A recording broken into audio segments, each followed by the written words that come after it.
남남인 사이에도 오래 살다 보면 을이라는 게 생긴다고 해요. 저도 가족이라는 단어로 표현하긴 하지만 사실 까보면 남이나 다름없는 사람과 오랜 시간 동안 세월을 보내다 보니까 말로는 설명할 수 없는 아주 끈끈한 정과 을이라는 게 생겼어요. 이건 단순하게 같은 것들을 보고 같은 밥을 먹고 살아서 생기는 게 아니라 같은 고생을 이겨내면서 생긴 일종의 전회 같은 거죠.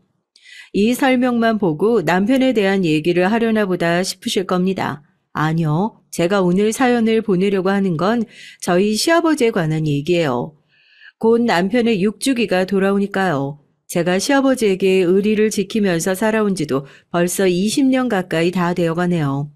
얘기를 시작하려니까 그동안 감사한 것들, 고생한 것들이 떠오르면서 이제는 다 괜찮아졌다고 별일 아니라고 생각했었는데 눈물이 찔끔 나는 걸 보니 그동안 참 고생 많은 인생을 살아왔다는 게 새삼 실감이 납니다.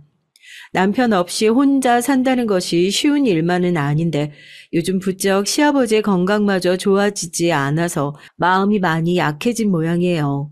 그래도 가족도 없이 의지할 곳 하나 없는 혈혈단신인 저라도 버티고 있어야 아버님을 지켜드릴 수 있지 않을까.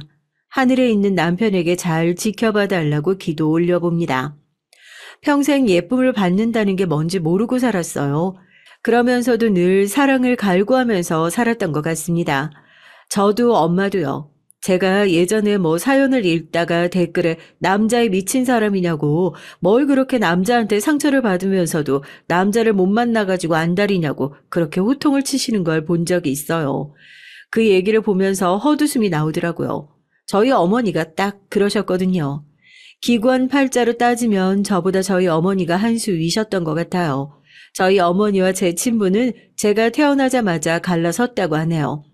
어머니는 어떻게든지 친부의 마음을 돌리고 싶어라 하셨고 친부는 아이를 책임질 정도까지 어머니에게 마음이 없으셨던 거죠. 아이를 가졌다는 얘기를 아이를 낳고 나면 생각을 해보자. 내가 제대로 된 직장이 없어서 같이 살 집을 마련하려면 일을 해야 한다. 차일피일 미루기만 하다가 막상 애를 낳고 나니까 연락도 없이 그렇게 집안에 얼마 되지도 않는 돈까지 싹 다 챙겨가지고 도망을 갔대요. 졸지에 저희 어머니는 돈도 없고 애까지 딸린 애아버지는 누군 줄 알지만 찾아갈 수도 없는 그런 오도 가도 못하는 신세가 돼버린 거죠. 친정에선 당연히 그런 어머니와 저를 걷어줄 생각도 없고 네가 선택한 팔자니까 나가서 애랑 굶어 죽든 말든 알아서 해라. 그렇게 된 거고요. 차라리 저희 어머니가 그런 저를 어디다가 내다버리거나 아니면 죽을 각오로 일을 해서 홀로 저를 키우셨으면 다행이었을까요? 혼자 애를 돌보시다가 또 동네에 있는 나이가 차이가 꽤 많이 나던 제 두 번째 아버지랑 눈이 맞으신 거예요. 그렇게 몇 년을 혼인신고도 하지 않고 사실혼 관계로 그냥 사셨대요. 아버지도 수년 전 결혼에 실패하시고 집을 나간 전 아내가 놓고 간 아들 하나가 있었는데요. 저보다 10살이나 많은 그 이복 형제는 저를 정말 죽도록 미워했어요. 미워한 게 그 이복 오빠 한 명이겠어요. 명절에 친가에 가면 꿔다 놓은 보리자루가 따로 없었죠. 아무리 눈치가 없는 어린애라고 하더라도 저를 향한 그 싸늘한 시선은 감으로라도 느낄 수가 있었죠. 야, 너 밖에서 나한테 오빠라고 부르면 죽을 줄 알아. 알겠어? 우리 집에 들어올 때 주변에 사람이 있는지 없는지 보고 들어오라고. 우리 집에 사는 거 절대 소문내지 말고. 오빤 누가 네 오빠야. 난 너 같은 거 동생으로 둔 적이 없어. 전 그냥 사람이 참 좋았어요. 친구도 많이 없었고 오빠들이 어울려 다니면서 노는 것들은 다 좋아 보이고 재밌어 보였거든요. 참 별도 없죠. 그래서 오빠를 졸졸 쫓아다니면서 나도 끼워달라고 놀아달라고. 그런데 오빠는 제가 하는 그 오빠 소리가 참 싫었나 봅니다. 아버지가 재혼을 하셨다는 사실이 또래 친구들 사이에서는 엄청난 놀림거리였나 봐요. 저는 당시에 어려서 그게 이상하다는 걸 몰랐지만 동네 사람들은 나이 차이가 많이 나던 어머니와 아버지가 함께 사는 것을 두고 이런저런 안 좋은 얘기들을 만들어냈거든요. 신부를 사왔다는 둥, 어머니가 아버지 돈을 노리고 집에 들어온 거라는 둥 말이에요. 졸졸 쫓아다니면서 말끝마다 오빠 오빠 소리를 하고 쫓아다니는 새파랗게 어린 동생은 그 소문에 힘을 실어주는 존재였을 겁니다. 번쩍 손을 들어 때리는 신용을 해서 겁을 주기도 하고 거기에 놀라서 엉엉 울기도 하고 화가 난 아버지가 오빠를 혼내고 다음날 얼굴이 퉁퉁 부은 오빠에게 또 친한 척을 했으니 지금 생각해도 제가 얼마나 미웠을까 싶습니다. 오빠가 무시하는 건 저뿐만이 아니었습니다. 엄마도 마찬가지였죠. 외관상으로 보면 엄마라기보다는 나이 한참 많은 누나라고 해도 어색할 정도가 없을 정도였으니 죽어도 엄마 소리를 한 적도 없었어요. 엄마가 아무리 살갑게 대하고 챙겨주려고 해도 오빠는 엄마가 차려준 밥을 한 번도 먹은 적이 없었습니다. 친가에서도 마찬가지였고요. 저희 엄마는 그저 나이가 어린 집안일을 하러 온 식모나 다름없는 취급을 받았죠. 제가 조금씩 나이를 먹어갈수록 엄마가 집안 구석에서 몰래 울고 있는 모습을 보는 날들이 많아졌고 왜 그런 취급을 받는지 조금씩 이해하기 시작했습니다. 엄마는 집에서 그런 모진 수모를 당하면서도 남의 아이를 내 애처럼 키우면서 대학까지 보내셨어요. 오빠가 서울로 대학을 간 이후로는 그래도 엄마가 시집살이 같지 않은 시집살이를 당하는 일은 조금 덜 했네요. 어머니의 지친 마음까지 어루만져 주실 정도로 다정하지는 않은 아버지셨지만 그래도 전 아버지가 계시는 게 참 다행이다 싶었어요. 어느 날 자려고 누웠는데 엄마가 저한테 그러더라고요. 세미야, 그래도 아빠가 있는 게 좋지 하고요. 제가 한참을 고민하다가 아빠가 좀만 젊으면 좋겠다고 그랬거든요. 엄마는 그때 무슨 생각을 하면서 저한테 그런 질문을 하셨을까요? 어떻게라도 자식에게 아빠를 만들어주시기 위해서, 정말 그러기 위해서 그 힘든 날들을 꾸역꾸역 견뎌내신 거라고 생각한다면 전 정말 엄마에게 너무 미안해서 견딜 수 없을 것만 같아요. 제 대답을 들은 엄마는 그럼 됐다고 그러면서 조용히 이불을 덮고 등을 돌리시더라고요. 그렇다고 아버지가 다정한 사람이었냐? 그것도 아니었어요. 어머니와 제가 집에서 그런 취급을 받고 있다는 걸 뻔히 알고 있으면서도 감싸주지 않았던 것은 아버지도 마찬가지셨으니까요. 아버지와 집에서 대화했던 것을 손에 꼽을 정도였어요. 옛날 분들 중에서 살뜰하게 사랑 주고 다정한 아버지가 뭐 얼마나 있었겠냐만 집에서 그런 서러운 일을 당하고 엉엉 울고 있어도 오빠를 호되게 혼내시는 일은 있어도 울고 있는 저를 달래주는 날은 한 번도 없으셨죠. 혼내는 것도 애정이 있어야 가능한 일이라고 하잖아요. 사람들이 하시는 말씀을 신경 안 쓰시는 듯 하면서도 누구보다 많이 신경 쓰는 분이시기도 했고요. 학창 시절에 눈이 오고 비가 와서 버스 타고 학교 가는 것이 너무 싫어서 조심스럽게 아버지에게 저 오늘은 태워다 주시면 안 되냐. 제 딴에는 용기 내어 조심스럽게 얘기를 꺼내면 제 얘기가 안 들리는 척 큰 소리로 통화하면서 자리를 떠나버리시던 게 아직도 마음속에 큰 상처로 남아있기도 합니다. 절대로 다정하신 분도 아니었고 엄마에게 미안한 얘기긴 하지만 정말로 어쩔 땐 사랑하는 여자를 찾아 결혼한 것이 아닌 자기 아들을 키워줄 여자를 찾아 결혼한 것이 아닐까 싶을 때가 많았었죠. 엄마만큼 박복한 팔자가 없다고 했잖아요. 나이가 많은 남편은 곁에 오래 있어주면 된다는 엄마의 작은 바람도 이루어주질 못했습니다. 결혼을 하고 난 이후로 내내 고생만 했던 엄마였는데 아주 가기 직전까지 고생만 시켰으니까요. 해암이셨습니다. 일을 하다가 갑자기 가슴을 움켜쥐고 병원으로 실려가셨다는 소식에 서울에서 공부를 하던 오빠까지 온 식구가 병원으로 뛰어갔어요. 의사의 진단을 받자마자 엄마가 침대를 붙들고 절규를 하셨습니다. 단순히 아버지가 아프셔서 고통스러워 하시는 모습보다는 어머니의 지난 세월에 대한 억울함과 한이 서려 있는 소리 같아서 그 자세한 사연을 모르는 저까지도 심장이 철렁 내려앉는 것 같았죠. 오빠 역시 거기다 대고 별다른 말을 하지 못하고 병실 문을 조용히 닫고 나가 담배를 태우더군요. 그때부터 엄마의 병수발이 시작됐습니다. 엄마는 시댁에서 지내는 제사에도 따라가지 않았어요. 괜히 제사 왔다 갔다 하다가 아빠의 명줄이 짧아지면 어쩌냐면서요. 저도 학교가 끝나고 나면 아버지가 계시는 병실로 곧장 갔습니다.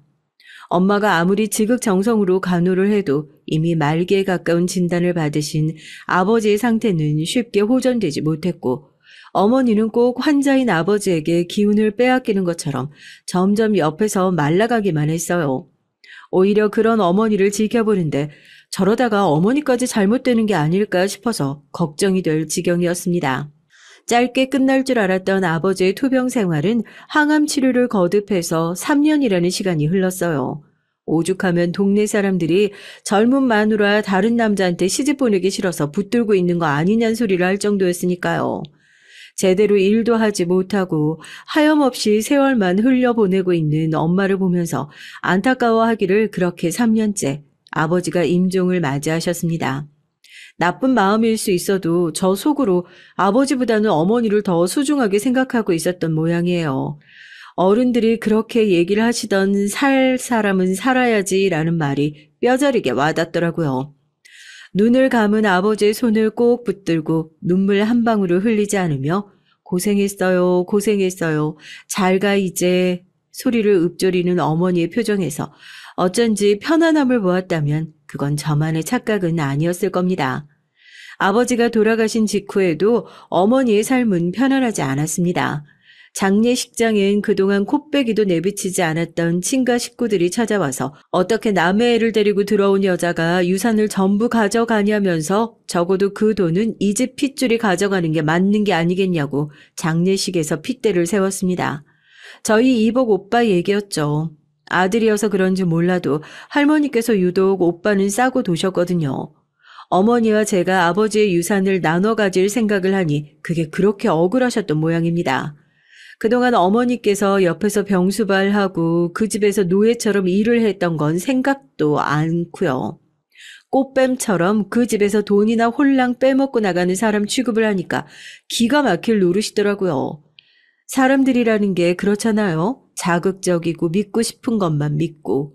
장례식장까지 와서 억울하다고 바닥에 주저앉아 땅을 치고 울기 시작하는 노인을 보니까 정말 그런가 하고 웅성거리기 시작하는 거죠. 저희 어머니는 남편을 잃은 슬픔을 아직 다 추스르지도 못한 상황에서 저를 끌어안고 대꾸할 기운도 없어서 벽에 기대어 울고 있고요. 그때 밖에서 담배를 태우고 있던 오빠가 들어와가지고 할머니의 팔을 팍 잡아 일으켰어요. 그리고서는 주저앉아있는 저와 어머니 앞에 무릎을 꿇고 앉아 가슴팍에서 종이 한 장 내밀고 고개를 숙이더라고요. 평생 어머니 가슴에 대목을 박았던 사람인데 아버지 장례식에도 오지 않을 거라 생각했는데 이게 무슨 일인가 싶어 어머니가 의아한 눈으로 오빠를 쳐다봤습니다. 오빠가 내민 종이를 펼쳐보니까 상속 포기 각서라는 글자가 적혀있더군요. 할머니는 눈이 뒤집히기 일보 직전이었어요. 이게 지금 뭐 하는 짓이냐고, 왜 네가 재산을 포기하냐고요. 그동안 죄송했습니다. 키워주셔서 정말 감사했어요. 다시는 이 집에 오지 마시고 행복하게 잘 사세요. 감사했습니다, 어머니. 그 어머니 소리 한마디 듣기까지 얼마나 오랜 세월이 걸렸는데요. 저희 어머니가 아버지가 돌아가시는 그 순간까지도 눈물 한 방울을 흘리시지 않던 어머니가 그 순간 오빠를 붙잡고 오열을 하셨어요. 정말 먼 길을 돌아왔다고. 오랜 시간이 걸렸지만 그렇게 두 사람이 서로를 용서하는 순간이 찾아오게 됐습니다. 오빠 역시 처음이자 마지막으로 어머니를 진짜 어머니로 인정하는 순간이었을 거고 본인이 할 수 있는 유일한 사과가 상속 포기 각서였을 거예요.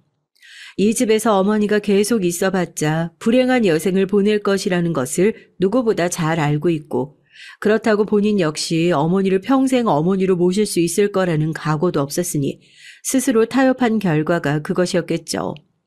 그렇게 꽤나 길고 파란만장했던 두 번째 가정이 끝나게 됐습니다. 저 역시도 이제 가족이라면 지긋지긋하더라고요. 남자 없이 살 수 없는 것도 아닌데 왜 이렇게 어머니는 계속 가정을 꾸리려고 하는 것일까 잘 이해되지도 않았어요. 그 집을 떠나오면서 제가 어머니께 그랬어요. 평생 아버지 없이 살아도 괜찮으니까 날 위해서 희생한다는 말은 제발 그만해달라고요. 몸에도 맞지 않는 옷을 입으면서 평생 불편해하는 것보다 그냥 아무것도 안 입고 사는 지금이 훨씬 마음이 편하다고요. 제 속뜻을 어머니도 어느 정도 이해했던 걸까요? 아니면 어머니 역시 그동안 무리한 결혼 생활에 학을 뗐던 걸까요? 네가 행복하다면 뭐든 됐다면서 더 이상 무리한 결혼은 하지 않을 거라 약속을 하시더군요. 그래도 아버지에게 받았던 유산 덕분에 어머니와 제가 둘이서 생계를 꾸려 나가는데 큰 어려움이 없었습니다. 다만 어렸을 때 가정에서 겪었던 일들을 제게는 하나의 트라우마로 남게 된 느낌이었어요. 그런 가정에서 다 자랐다고 다 그렇게 자라는 것이라 일반화를 하는 것은 아니지만 보고 배운 게 그거밖에 없으니까요. 성인이 되고 나서 언젠가 제 모습을 돌아보니 남자 없으면 못 사냐고 그렇게 답답해했었던 엄마의 모습과 별반 다를 바가 없더라고요. 20대엔 그랬어요. 남자가 조금만 잘해줘도요, 그게 사랑인 줄 알았거든요. 이쁨을 못 받아봐서 이쁨 받는 게 뭔지 몰라서 별로 좋아하지도 않고 잘해주지 않아도 보통의 사람들이 다 그 정도는 하는구나 생각하고 살았던 거예요. 회사에 들어가서 조금만 친절하게 대해줘도 이 사람이 나 좋아하는 건가 오해하기도 했고요. 거절을 잘 하지 못하는 성격도 한몫했던 것 같아요. 끝나고 저녁을 같이 먹으러 가자. 고마운 게 있어서 그러니까 내가 밥 한 번 사겠다. 마음이 없으면 선을 딱 긋고 확실하게 거절을 하는 게 맞는 건데 그때는 이게 나한테 오는 무조건적인 친절이구나 생각하고 거절도 하지 못하고 전부 알겠어요. 그럴게요 하고 말았던 거죠. 멍청하고 답답한 구석이 한둘이 아니었네요. 죄송해요. 아직까지 연애를 할 생각은 없어서요. 그런 식으로 한 번도 생각해 본 적이 없는데 갑자기 만나자고 말씀을 하시니까 좀 당황스러워요. 저 그냥 집에 바르다 주신다고 하셔서 따라 나온 건데 갑자기 이런 식으로 그러시면 어떻게 해야 될지. 그러니까 피치 못할 오해들도 많이 생길 수밖에 없었죠. 좋은 친구 사이가 됐으면 좋겠다. 가깝게 지내고 싶다. 이런 얘기를 고지고대로 듣고 이 자리 저 자리 할 것 없이 생각 없이 나갔었는데 그 짧은 사이에 저는 또 쉬운 여자라는 소문에 휘말리게 된 거죠. 회사에서 저에게 유독 잘해주시는 직장 상사 한 명이 있었는데요. 워낙 제 일을 자주 도와주시기도 했고 저도 고마운 마음에 밥을 몇 번 산 적이 있었거든요. 이성적 호감 없이 정말 단순히 고마워서요. 그런데 이분은 본인도 자기에게 호감을 표하고 저 역시도 그 마음에 응답을 하고 있었다고 오해를 하고 있었던 모양이에요.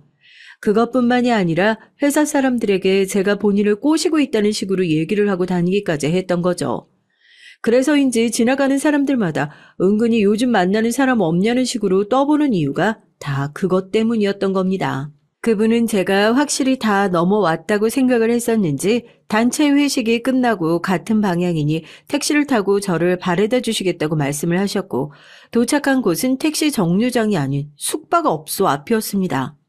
사실 오래전부터 저를 좋게 봐왔다. 한번 만나보면 안 되겠냐는 얘기로 시작하기에 정중하게 거절을 하니까 황당한 반응을 보이면서 마음도 없는데 왜 자기를 떠봤냐. 이건 완전 꽃뱀 아니냐. 너 같은 거 한 트럭을 줘도 별론데 자기 정도니까 만나서 놀아주면 감사한 줄 알아야 한다. 그때부터 폭언이 시작됐죠. 살면서 그런 일을 당했던 건 처음이었습니다. 제가 언제 그랬냐. 전 그냥 고마운 마음에 밥을 샀던 것뿐이다 하니까 여지를 줬으면 책임을 져야 한다는 겁니다. 사귀지 않을 거면 오늘 집에 들어가지 말고 자기랑 시간이라도 보내자고 다짜고짜 손목을 잡고 저를 억지로 끌고 들어가려고 하더라고요. 술까지 마셔서 힘이 얼마나 센지 너무 무섭고 당황해서 손목을 뿌리치려고 하는데 힘이 잘 들어가지도 않고 소리를 지르려고 하는데 놀라서 몸이 덜덜 떨리고 목소리도 잘 나오지 않았는데 그때 누가 거의 저희를 향해 들이받다시피 달려들어 몸을 부딪혀 왔어요. 그 당시 같은 회사에 다니고 있던 저희 남편이었습니다. 지금 뭐 하시는 거냐고 미쳤냐고 제 어깨를 붙들고 괜찮냐고 여기까지 살피고 바닥에 쓰러져 있는 상사를 붙들고 경찰서에 신고를 했죠.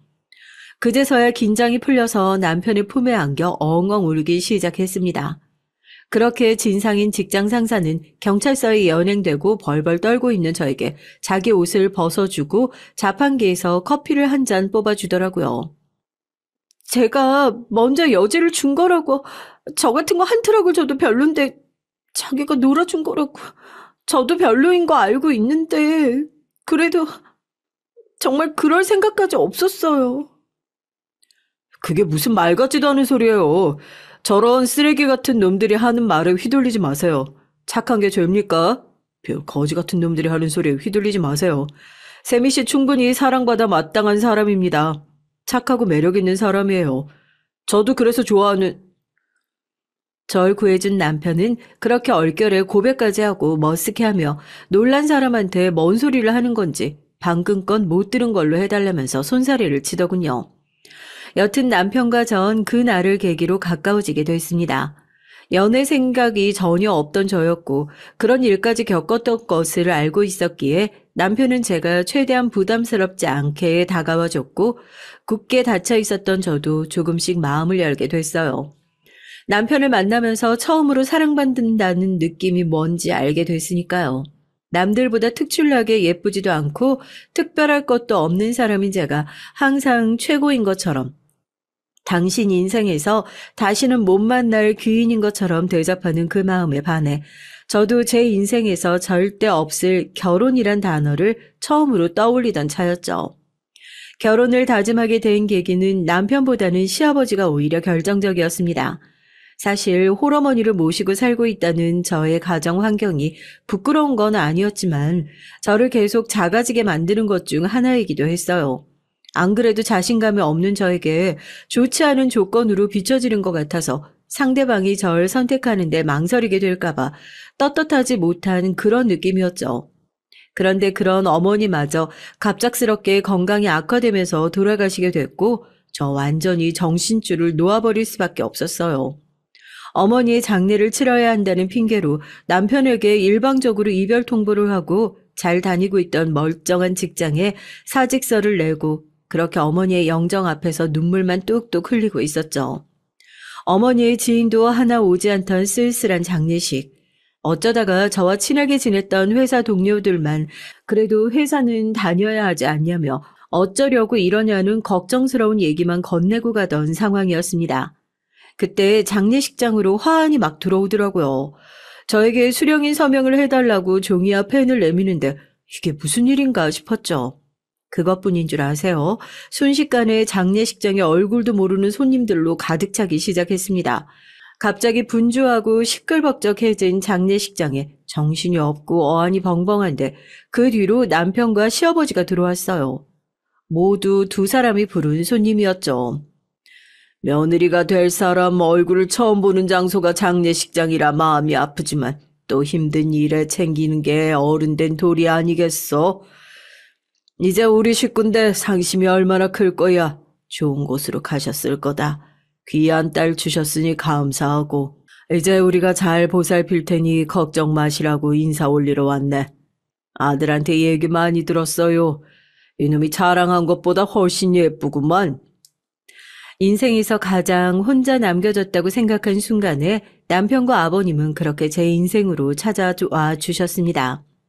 정말 감사하다고 몇 번이나 고개를 숙여 인사를 했어요.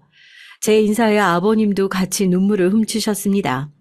본인도 아내를 잃고 외로운 시간들을 보내봐서 지금 제 기분이 어떤지 누구보다 잘 안다면서요. 외로움 속에 오래 갇혀서 지내다 보면 누가 손을 내밀어주지 않는 이상 쉽게 빠져나올 수 없다는 말씀을 하셨습니다. 어쩌면 전 그 말을 누구보다 기다리고 있었을지도 모르겠어요. 그렇게 아버님과 남편의 손을 잡고 깊게 빠져있던 외로움의 늪에서 빠져나오게 됐습니다. 어머님의 장례식과 저의 결혼식, 삶의 끝과 시작으로 함께했던 한 해였네요. 결혼 생활은 정말 즐거웠습니다. 저희는 시댁에서 다 함께 지냈어요. 아버님께서는 그때까지 활발하게 사업을 하고 있었고 남편 역시 아버지의 사업체를 물려받기 위해 제가 다니고 있던 회사에서 일을 하면서 나름대로 경영 수업을 하고 있었던 중이었거든요. 남편은 늘 다정했고 그 다정함이 어디서 나온고 하니 모두 아버님을 쏙 빼닮았더라고요. 마당에 아버님이 꾸며놓은 정원이 있었는데요. 저희 남편이 매일 아침에 그 정원에서 제일 예쁘고 싱싱하게 핀 꽃을 잘라다가 식탁 위 화병에다 직접 꼽아 놓던 그런 사람이었습니다. 꽃이 정말 예쁘다. 아침 식탁에서 하는 제 말 한마디 들으려고요. 아버님은 한술 더 뜨세요. 처녀 때는 매니큐어 바르는 것을 좋아했는데 임신하고 나니까 속이 메스꺼워서 손톱에 뭘 바를 수가 없는 거예요. 봉숭아 물이라도 들여볼까 한마디를 하니까 또 주말에 어디서 구해오셨는지 봉숭아 꽃잎을 한아름 따오셔가지고 그 크고 투박한 손으로 제 손을 붙잡고 봉숭아 꽃잎을 다 찢어서 직접 물을 들여주시기도 하셨었다니까요. 손톱이 다 자라고 봉숭아 물이 빠질 때까지 손톱만 보면 아버님이 물을 들여주시던 게 생각나가지고 얼마나 기뻤는지 몰라요. 그런 두 사람한테 딸이 생겼으니 또 얼마나 예뻐했겠어요. 아버님도 남편도 집에만 들어오면 손을 씻고 딸한테 달라붙어가지고 딸이 잠들 때까지 서로 속닥속닥 얘기를 하는 모습을 지켜보는데 이게 행복인가 싶더라고요. 아직 오지도 않은 먼 미래의 얘기를 하면서 우리 며느리한테는 뭘 해주고 우리 손녀한테는 뭘 해줘야겠다. 그러면 남편이 왜 그 미래의 아들한테 뭘 해준다는 얘기는 쏙 빠져있냐고 웃음이 끊일 날이 없었죠. 그동안 인생에서 받지 못했던 사랑을 다 받았던 것 같아요. 정말 이렇게 행복해도 되나 싶을 정도로요. 그래서인지 6년이라는 짧다면 짧은 결혼 생활을 하고 남편이 갑작스러운 사고로 하늘나라에 떠났을 때도요. 그렇게 많이 슬퍼하지 않았습니다. 이 사람은 6년 동안 다른 사람들이 평생 줄 수 있는 행복을 다 주고 떠났구나 하고요. 그렇게 덤덤하게 받아들였어요. 옛날 같았으면 왜 내 팔자는 이렇게 기구해서 남들은 평생 남편 얼굴을 어떻게 보내 마네 그러고 산다는데 나는 왜 이렇게 부모도 남편도 연이 이렇게 짧을까 기구한 제 팔자를 한스러워하고 무심한 하늘을 원망하면서 괴로워했을 텐데요. 그냥 그러지 않았습니다. 눈물을 흘리면서 절 안아주시는 아버님께 그랬어요. 아버님, 저 여기서 아버님이랑 민주랑 같이 살게 해주세요. 저 내치지 말아주세요. 이 사람이랑 같이 살던 이 집에서 저 민주 잘 키우고 그렇게 행복한 기억 안고 잘 지내고 싶어요. 저 정말 하느님이 있다면 너무 감사하다고 빌고 싶어요. 저한테 민주 아빠 같은 사람 보내주셔가지고 제 인생에서도 이런 행복한 날들 보낼 수 있게 해주셔가지고 진심으로 너무 감사하다고요. 그러니까 저 조금만 더 욕심낼게요. 다른 건 몰라도 저희 민주는 저처럼 외롭게 키우고 싶지 않아요. 아버님 밑에서 제가 받았던 사랑 다 받으면서 그렇게 지내게 해주고 싶어요. 그러니까 제발 그거 하나만큼은 허락해 주세요, 아버님. 아버님께 말씀드렸던 것처럼 하나밖에 없는 제 딸이 시아버지 밑에서 사랑받으면서 제대로 컸으면 했던 바람도 있었지만요. 당시에 아버님께서 남편 사고 이후로 심장 쪽에 무리가 좀 오셔서요. 하시던 일도 급히 정리를 하실 정도로 건강이 갑자기 안 좋아지셨거든요. 덜컥 걱정이 되는 거예요. 이러다가 아버님까지 무슨 일이 생길까 싶어서요. 남편도 죽고 혼자 된 며느리가 시아버지 곁에 붙어 있는 게 뭐가 좋겠어요. 그런데 이미 아버님은 제가 시아버지 그 이상이었던 거죠. 어쩌면 아버지보다 더 큰 사랑을 주셨던 분이었고 아버지보다 더 아버지 같은 분이셨으니까요. 제가 곁에 없으면 아버님께 큰일이 나도 대처를 못할 수도 있겠다. 거기까지 생각이 드니까 그게 더 무섭고 겁이 나더라고요. 그래서 아버님께 함께 살게 해달라 간곡히 부탁을 드렸습니다. 아이 안고 그렇게 부탁을 하는 저를 아버님이 어떻게 내치실 수가 있겠어요. 정말 괜찮겠냐고. 그럼 너 살고 싶을 때까지 애 잘 클 때까지 지내다가 좋은 사람 생기면 언제든지 만나도 좋고 그게 아니더라도 독립하고 싶을 땐 언제든지 독립하라고 그렇게까지 말씀을 해주셨습니다. 그렇게 아버님과 딸과 셋이서 지내게 됐어요. 사람들 사이에서 말이 엄청 많이 나왔죠. 뭐 아버님과 내연 관계라는 둥, 제 딸이 친딸이 아니라는 둥, 시아버지 재산까지 누리는 요물이라는 둥, 남편이 세상을 뜨고 나서 그 집을 바로 나오지 않았다는 이유 하나만으로도 그런 모든 말들을 다 참고 견뎌내야만 했습니다. 마음이 아무렇지도 않았다고 하면 거짓말이겠죠. 하지만 그런 쓸데없는 얘기들에 흔들릴 정도로 마음의 여유가 있지도 않았어요. 저한테는 아버님의 건강이 최우선이었고 혼자서 딸을 키우는 것 하나만으로도 정신이 없었으니까요. 솔직히 말씀드리자면 남편의 빈자리도 빠르게 잊혀질 정도로 그렇게 바쁜 시간을 보내고 있었습니다. 차츰 여유를 찾아갈 무렵쯤에 저희의 일상에 금을 가게 만드는 존재가 나타나게 됐어요. 예상치도 못한 존재였죠. 아버님이 만나시는 분이 있을 거라고는 생각조차 하지 못했으니까요. 집 병원을 왔다 갔다 하시고 저는 일을 하고 아이의 학원을 케어하는 일도 정신이 없다 보니까 아버님의 병원을 모시러 가는 것은 도우미 아주머니께서 전담을 하고 계셨거든요. 도우미 아주머니와도 집안일 외에는 사적인 얘기를 전혀 안 하다 보니까 병원에서 아버님의 검진 결과를 전달받는 것 외에 다른 얘기를 전해 들은 적이 없었는데요. 병원에서 설마 이런 인연을 만나고 계실 줄은 상상도 하지 못했습니다. 나중에 듣고 보니 이미 다 술을 써놔서 도우미 아주머니를 통해 새 시모의 존재가 제 귀에까지 넘어올 일은 없었겠지만 말입니다. 다 늙어서 이게 무슨 주책이냐 싶겠지만은 얘기를 듣다 보니까 우리 세아가 옛날에 한참 힘들고 어려웠을 때 생각도 나고 사람이 참 아프고 힘든 시절을 많이 보냈더라고. 우리 집에 상처 없는 사람이 어디 있겠어. 이 사람도 나도 이제 살 날이 얼마 남았겠냐. 우리가 성대하게 결혼식 올리고 젊은 사람들 하는 것처럼 열정적으로 사랑을 해보자고 그렇게 주책 떨자고 그러는 건 아니지만 그래도 집에서 같이 사는 식구가 있는데 제대로 소개를 시켜주고 허락을 받는 게 예의가 아닐까 싶어서 얘기한다. 병원을 꾸준히 다니시며 아버님의 상태가 호전되어 가고 있어 다행이라는 생각을 하면서 아버님의 건강을 생각해서 아예 공기 좋고 물 좋은 시골로 이사를 갈까 생각을 하고 있던 터였습니다. 딸의 교육은 둘째 치고 아버님의 건강을 먼저 생각했어야 하니까요. 그런데 제가 얘기를 본격적으로 꺼내기도 전에 아버님은 만나는 사람이 있어서 여기서 거처로 옮기는 건 어려울 것 같다고 딱 잘라서 말씀을 하시는 게 아니겠어요? 제가 깜짝 놀라며 대체 누구냐고 되묻자 병원에서 만난 인연이라면서 얘기를 꺼내시더라고요. 병원 치료를 받으러 왔다 갔다 하시면서 만나게 된 인연이고 아버님처럼 남편을 잃고 혼자 지낸 지 꽤 되신 분이라면서요. 갑작스러운 소식에 조금 당황하기도 했지만 어쨌든 제가 이래라 저래라 할 수 있는 일은 아니잖아요.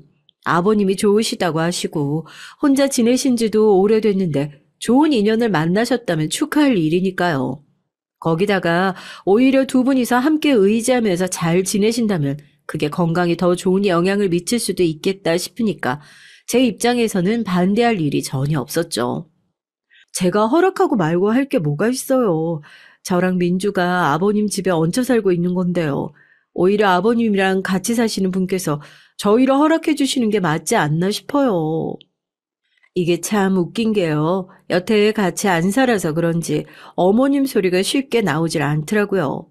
아버님은 제가 좋지 않은 반응을 보일 거라 예상하셨는지 의외의 대답이 나오니까 크게 기뻐하시면서 한 집에서 다 같이 예전처럼 북적이며 살 생각을 하니까 벌써부터 건강이 좋아지는 것 같다면서 활짝 웃으셨죠.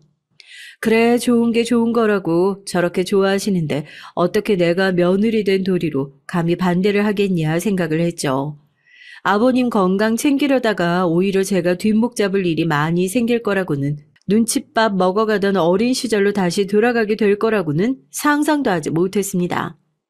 얘기를 듣자 하니 의류 매장을 운영하시던 분이라고 하시더라고요. 나이에 비해서 얼굴도 정정해 보이시고 아프신 분이라고는 전혀 안 보이셔서 솔직히 처음 봤을 땐 깜짝 놀라기도 했어요.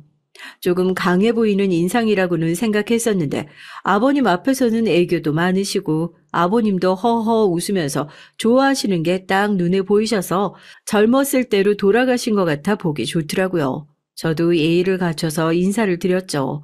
앞으로 잘 부탁드린다고요.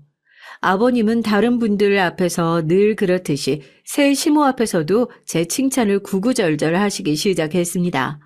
우리 며느리가 얼마나 똑똑하고 현명한지 모른다. 살림이면 살림, 일이면 일, 육아면 육아, 못하는 게 없는 친구다. 아버님의 얘기에 웃으면서 어머 그러냐고 내가 많이 배워야겠다고 하시기에 저도 아니라고 웃으면서 손사래를 치고 과일 좀 더 내오려고 부엌으로 들어왔는데 언제 오셨는지 새 시모께서 제 옆에서 과일을 깎기 시작하시더라고요. 죽어도 어머님 소리는 안 나오나 봐요. 왜? 굴러 들어온 돌이 박힌 돌 빼내는 것 같아서 보기가 많이 안 입고 온가 봐. 어머님 소리 하면 내가 여기 눌러앉기라도 할까 봐. 방금까지만 해도 거실에서 하하호호 웃으면서 얘기하시던 분이 날이 선 목소리로 그렇게 말을 하시니까 전 처음에 잘못 들은 줄 알고 헉하며 어머님을 쳐다봤죠. 웃으면서 저를 보고 그러시더라고요. 아버님이 칭찬 좀 해주신다고 집안의 안주인이라도 된 것처럼 굴지 말라고요. 밖에서 사람들이 보고 첩실이란 소리 하는 거 그거 아버님 얼굴에 먹칠하는 거나 다름없다고 처신 똑바로 하라면서요. 제가 지금 저한테 무슨 말씀을 하시는 거냐고. 저 절대 남들한테 아버님 욕보이는 행동 밖에서 하고 다닌 적 없다. 딱 잘라서 얘기했죠.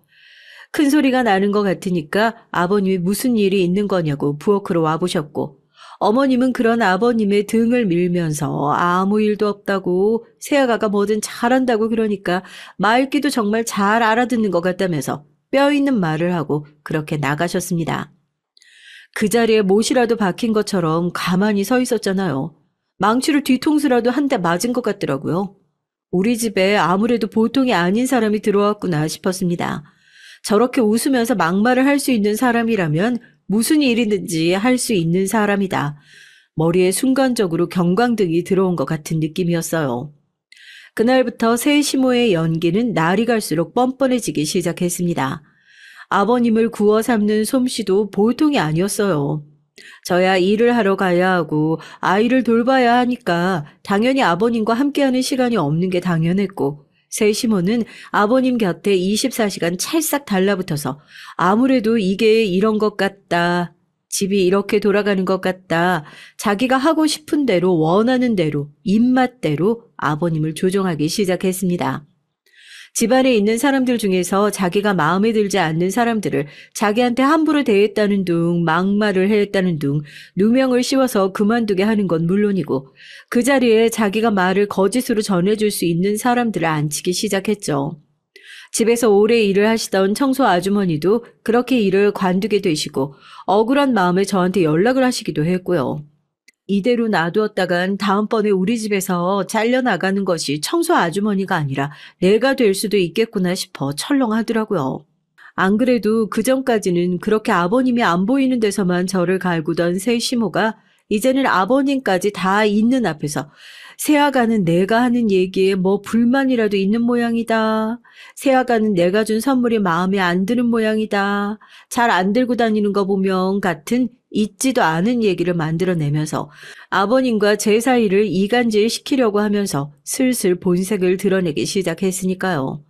하지만 저 역시도 가만히 당하고만 있진 않았습니다. 제가 당하는 게 억울해서가 아니라 이대로 아버님을 지키지 못한다면 먼저 떠나버린 남편을 볼 면목이 정말로 없어질 것만 같았거든요. 우선은 새 시모가 일을 했었다는 백화점 의류 매장의 직원들을 만나보면서 새 시모의 얘기를 캐묻게 됐어요. 얼마 전 관두게 된 직원의 연락처를 우연히 받게 됐고 어렵게 연락이 닿은 그 직원에게 놀라운 얘기를 전해듣게 됐죠.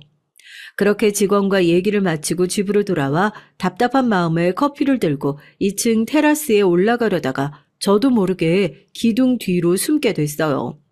2층 테라스에서는 이미 새 시모가 누군가와 통화를 하고 있었거든요. 자연스럽게 지나가면 될 일이었는데 저도 모르게 몸을 숨기게 된 건 다름 아닌 충격적인 통화 내용 때문이었습니다. 어쩌면 새 시모의 실체를 밝히게 될지도 모르는 그 통화 내용이에요. 그렇다니까. 병원에서 그때 분명히 들었어. 살 날 얼마 안 남았다고. 아유, 당신은 왜 그렇게 참을성이 없어. 하긴 참을성이 그렇게 없으니까 돈 다 날려먹고 그러고 있겠지. 하나밖에 없는 마누라가 지금 이 개고생을 하고 있으면 감사하다고 절을 해도 모자랄 판에 넌 지금 나 의심하니? 노인네 비실비실해서 곧 죽어. 걱정하지 마. 안 죽으면 우리가 직접 보내면 되지. 여기 집에 있는 인간들 싹 다 내쫓았으니까. 아, 내가 누구야? 나 사람 내쫓는 거는 우리나라에서 1등 가라면 서러운 사람이야. 여기 직원들이 이제 싹 다 내쫓고 며느리 하나 남았거든. 걔랑 걔 딸만 내쫓으면 이제 이 집은 뭐 완전히 내 세상이라니까. 당신 여기 아주 들어와서 살아도 될 판이야. 당신은 좋겠소. 마누라 덕분에 말년에 팔자 폈네. 충격적인 통화 내용에 저는 기둥 뒤에서 입을 틀어막을 수밖에 없었어요. 혹시라도 제가 여기서 숨어서 듣고 있다는 사실을 들킬까봐 숨을 죽이고 조심스럽게 계단을 내려왔습니다. 계단을 내려오던 중 도우미 아주머니와 눈이 마주쳤지만 전 아주머니를 데리고 주방으로 들어가서 새 시모에 대한 모든 것을 다 알고 있다고, 아주머니를 돈으로 매수한 것도 알고 있으니까 저를 절대 봤다는 얘기 하지도 말라. 그러면 아주머니 죄는 묻지 않겠다 협박을 했습니다. 아주머니는 한 번만 봐달라며 싹싹 빌더라고요. 아무렇지도 않게 통화를 끝내고 계단을 내려오던 새 시모에게 인사를 했어요. 아주머니가 제가 아끼는 접시를 깨셔서요. 어머니께서 새로 들이신 분이시죠? 제가 혼냈다고 너무 기분 나빠하지 마세요. 그래도 뭐라고 할 건 해야죠. 새 시모는 그랬냐면서 대수롭지 않게 넘어가더라고요. 저는 제 방으로 돌아가서 이 일을 어떻게 처리하면 좋을지 곰곰이 생각해 봤습니다. 새 시모의 실체를 어떻게 하면 까발리고 아버님을 지켜낼 수 있을지 묻어놓는 것이 정답은 아닐 것 같더라고요. 아버님이 받으실 충격이 걱정되긴 했지만 아무리 그래도 진실을 아는 것이 더 중요할 거란 생각이 들었어요. 저녁 시간이 되고 늘 그렇듯이 온 가족이 다 함께 저녁상에 둘러앉았습니다. 식사를 빨리 마친 딸에게 먼저 방으로 들어가 있으라고 얘기를 하고 폭탄 발언을 하기 전 잠시 숨을 골랐죠. 제가 먼저 평안했던 식사 자리의 흐름을 끊었습니다. 새 시모에게 어머님하고 부르는 소리에 새 시모도 아버님 모두 놀라서 저를 쳐다봤어요. 한 번도 어머님이라는 호칭으로 부른 적이 없었으니까요. 아버님은 감동까지 받으신 눈치셨습니다. 어머님, 한 번도 안 여쭤본 것 같아서요. 혹시 어디가 아프신지 여쭤봐도 돼요? 너무 뻔한 질문이었지만 새 시모는 어쩐지 당황한 눈치였습니다. 어머님도 본인이 심장 쪽이 조금 약하다. 그래서 병원을 다니고 있는 거다. 요즘에 많이 괜찮아졌다. 횡설수설 얘기를 하시더라고요. 제가 심장 쪽이 안 좋으시구나 하고 다시 얘기를 이어갔죠. 아버님이 왜 그러냐고 제게 물으시더라고요. 심장 쪽이 안 좋으시면 운동을 안 하시는 게 좋지 않으세요? 이거 어머님 회원권 같은데 요즘 골프 치러 다니시나 봐요. 저도 이 회원권 끊고 싶은데 여기 가격도 비싸고 자리도 엄청 안 나오잖아요. 회원권 끊을 때도 대기가 필요하다고 해서 전 엄두도 못 내고 있었는데 거기 아는 사람이라도 있으신가 봐요. 제가 골프 회원권을 차혹하니 내밀자 새 시모는 당황해서 식탁에서 벌떡 일어나더니 손을 뻗어 제가 들고 있는 회원권을 뺏어들려고 하시더라고요.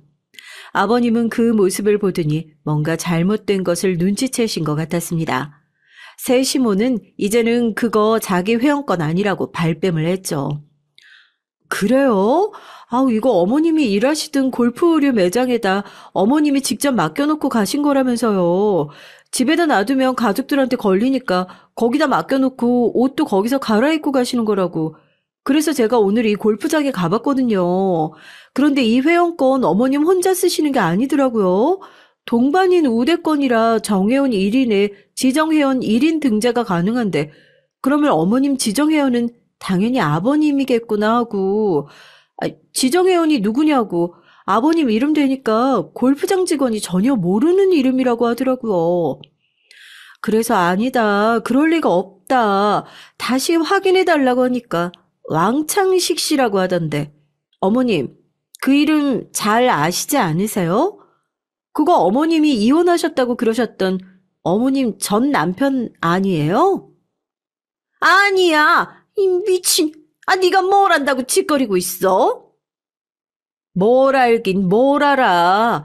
당신 매장에서 일하던 전 직원한테 직접 내 귀로 똑똑히 다 듣고 확인하고 왔고 당신 전 남편이 살고 있는 주소까지 다 알아가지고 왔고 오늘 우리 집에서 당신이 뻔뻔하게 전 남편이랑 통화하면서 이혼 한 척만 하고 있었던 거 이 집에 있는 사람들 중에 우리 쪽 사람들 다 내쫓고 당신 쪽 사람들로 채우고 있었던 거, 나랑 내 딸도 내쫓고 아버님 살 날 얼마 남지 않은 것 같다고 아버님 재산 당신이 다 뺏으려고 했던 거, 그리고 나면 당신 전 남편이랑 다시 합쳐서 이 집에 들어와서 살려고 했던 거, 어디부터 얘기해 줄까? 어떻게 사람이 감히 뻔뻔하게 그런 끔찍한 짓을 꾸밀 수가 있어? 아직도 고개 뻣뻣하게 들고 거짓말을 할 기운이 남아있니? 증거가 더 필요해? 아줌마가 얘기해봐요. 아줌마도 이 미친 여자랑 같이 손잡고 경찰서 가고 싶은 생각이 있으면 거기 서서 거짓말하는 거 열심히 도와줘 보시든가요.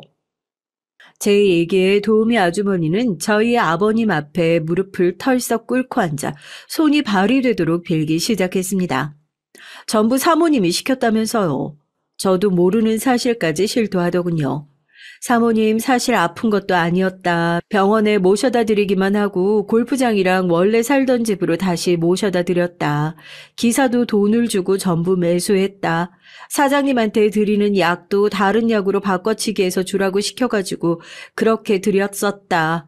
자기는 죄책감 때문에 절대 안 한다고 몇 번이나 말했었는데 가족을 가지고 협박하는 바람에 어쩔 수 없이 할 수밖에 없었다. 한 번만 용서해달라고요.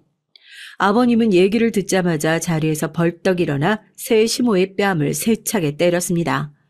새 시모는 뺨까지 맞아놓고도 끝까지 뻔뻔하게 거짓말을 늘어놨어요. 아니야, 이거 다 거짓말이야. 저기 집애가 지금 당신 재산 다 가져가려고, 당신 재산 혼자 다 먹으려고 거짓말하는 거라고. 나 당신 정말 사랑했어요. 알잖아요. 내가 당신 얼마나 사랑하는지. 당신도 나 사랑한다고 했잖아요. 남편이랑 이혼한 건 사실이죠. 연락은 딱 한 번 한 거예요. 그 사람이 나한테 하도 매달려가지고 다시는 연락하지 말라고 그냥 달랠 생각으로 연락했던 것뿐이라고요. 당신 돈 많잖아요. 그깟 남자 나한테서 떼어주면 그만이잖아요. 당신이 만나지 말라고 하면 다시는 안 만날게요. 나 정말 아프고 힘도 없는 여자예요. 당신이 나 버리면 이제 오갈 데도 없고 안 버린다고 그랬잖아요. 당신이 어떻게 나를 버려? 일이 이 지경까지 왔는데 어떻게 끝까지 뻔뻔하게 거짓말을 할 수가 있어? 사람들이 당신이 돈에 눈이 멀어가지고 사람도 팔 수 있는 인간이라고 할 때 나는 끝까지 그런 소리를 다 모른 체하고 당신 믿어줬어. 이게 믿음에 대한 대가야. 내가 아무리 1분 후에 죽는다고 해도 내 유언장에 당신 이름 3글자 적힐 일 절대 없어. 당장 내 집에서 그 꼴도 보기 싫은 얼굴 치워. 경찰 불러서 쫓아내기 전에 당장 나가란 말이야. 이대로 용서했다고 생각하지도 마. 원래 살던 그 집구석으로 돌아가서 당신 남편이랑 끌어안고 기다리고 있어. 날 기만한 건 참을 수 있어도 내 며느리 내 식구한테 손대려고 했던 건 절대 용서할 수 없으니까 감히 내 며느리와 손녀딸 털끝 하나라도 건드리려고 했던 거 어떤 식으로든 복수해 줄 테니까 각오해. 시아버지께서는 울고불고 다리를 붙들고 매달려서 빌고 있는 새 시모를 거들떠 보지도 않고 집 밖으로 내치시고 들고 온 짐가방을 밖으로 집어 던지셨어요. 새 시모는 끝까지 저희 집 문을 두드리면서 한 번만 용서해달라 빌었지만 아버님은 단호했습니다. 그리고 나서 제 손을 붙잡고 제가 아니었으면 정말이지 아무것도 모른 채로 저 사람들에게 정말 큰일 당할 뻔했다면서 이 은혜를 어떻게 갚아야 할지 감도 오지 않는다며 미안해 하셨어요. 아버님, 제가 인생에서 가장 힘들었던 시기에 아버님께서 저 구해주셨잖아요. 이런 식으로라도 아버님한테 은혜 갚을 수 있어서 정말 다행이에요. 저희 가족 앞으로도 제가 잘 지켜낼게요. 새 시모는 지금 자기가 쌓아놓은 업보를 제대로 돌려받고 있어요. 남들한테 이 집의 사모가 될 거라고 입을 털고 돌아다니면서 사기를 쳐놓은 금액이 꽤나 큰 모양입니다. 이제 완전히 개털이 됐으니 그 돈을 어떻게 갚을지 한번 지켜보려고요.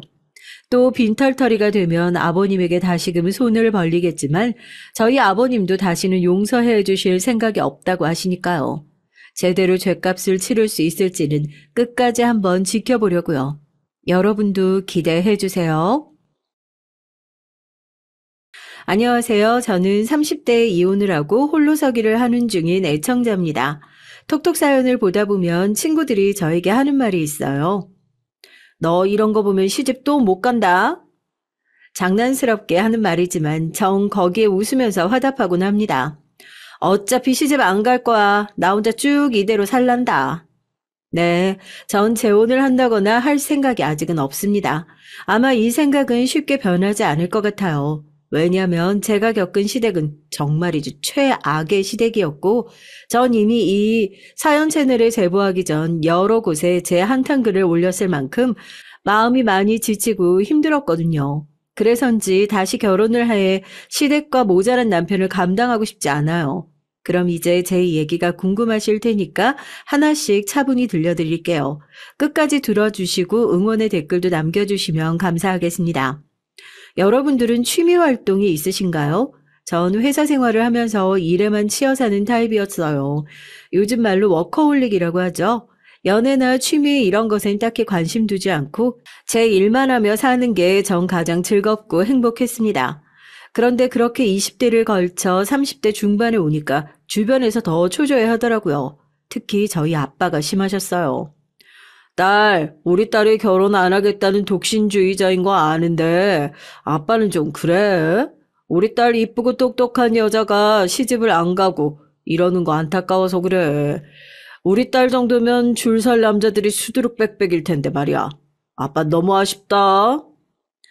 아우, 아빠 무슨 수두룩빽빽까지? 그 정도는 아니야. 아빤 날 너무 과대평가하는 경향이 있다니까. 아직은 비혼주의이긴 하지만 혹시 만약에 좋아하는 남자가 생기거나 하면 결혼 생각해 볼게요. 그러니까 너무 걱정하지 마요. 정말? 정말이지? 그래, 결혼해야지. 우리 딸 잘 생각했다. 저희 친정 아빠는 제가 비혼주의에서 약간 생각이 바뀌어 결혼을 하겠다는 의사를 밝힌 것으로도 무척 좋아하셨습니다. 마치 어린애처럼 방방 뛰셨죠.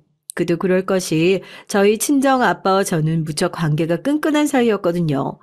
어린 시절 어머니가 이혼하시고 다른 남자와 재혼을 하시면서 아빠가 저를 맡아 키우게 되셨거든요.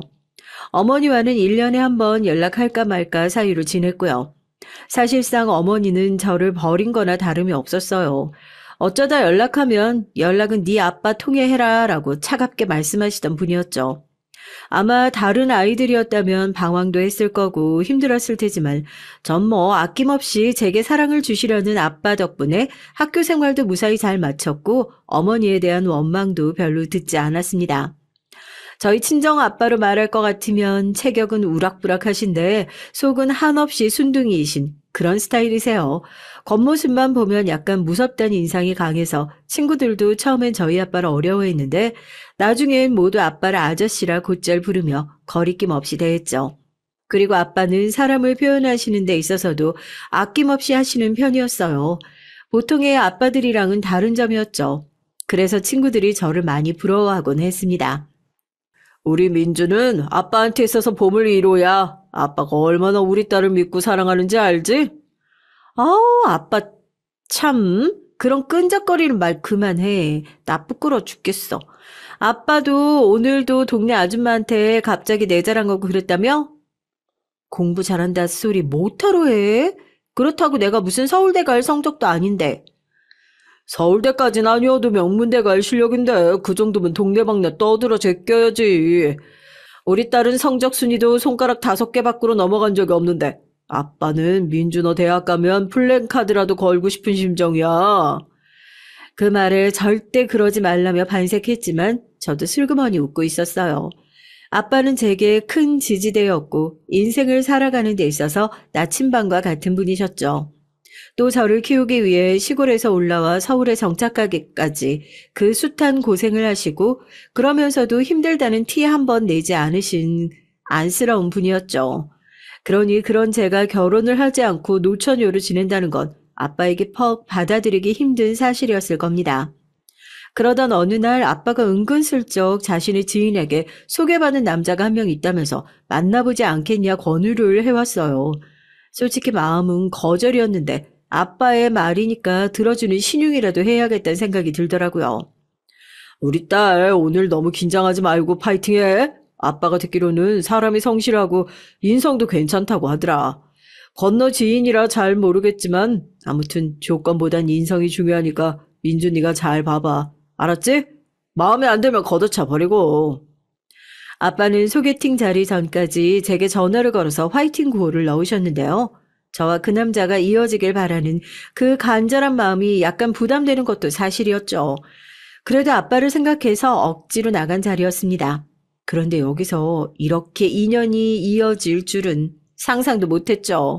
어쩌면 모든 비극의 시작은 이날 이 시점이었던 것 같습니다.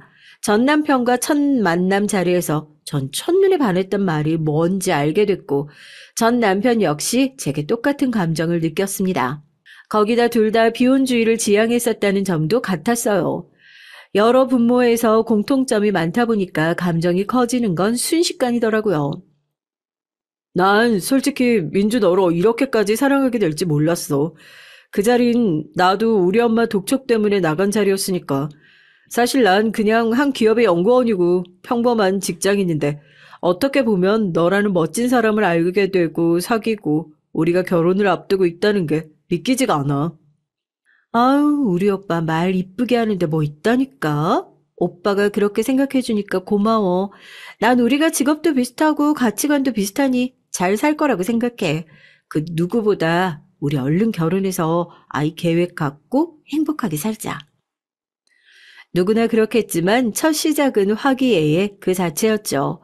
여기서부터 편의상 남편이라고 부를게요. 전 남편과 그 누구보다 잘 살 거라고 생각했고 당시 남자친구를 소개받았던 친구들도 모두 저희 둘이 다 잘 어울린다며 축복해 줬습니다.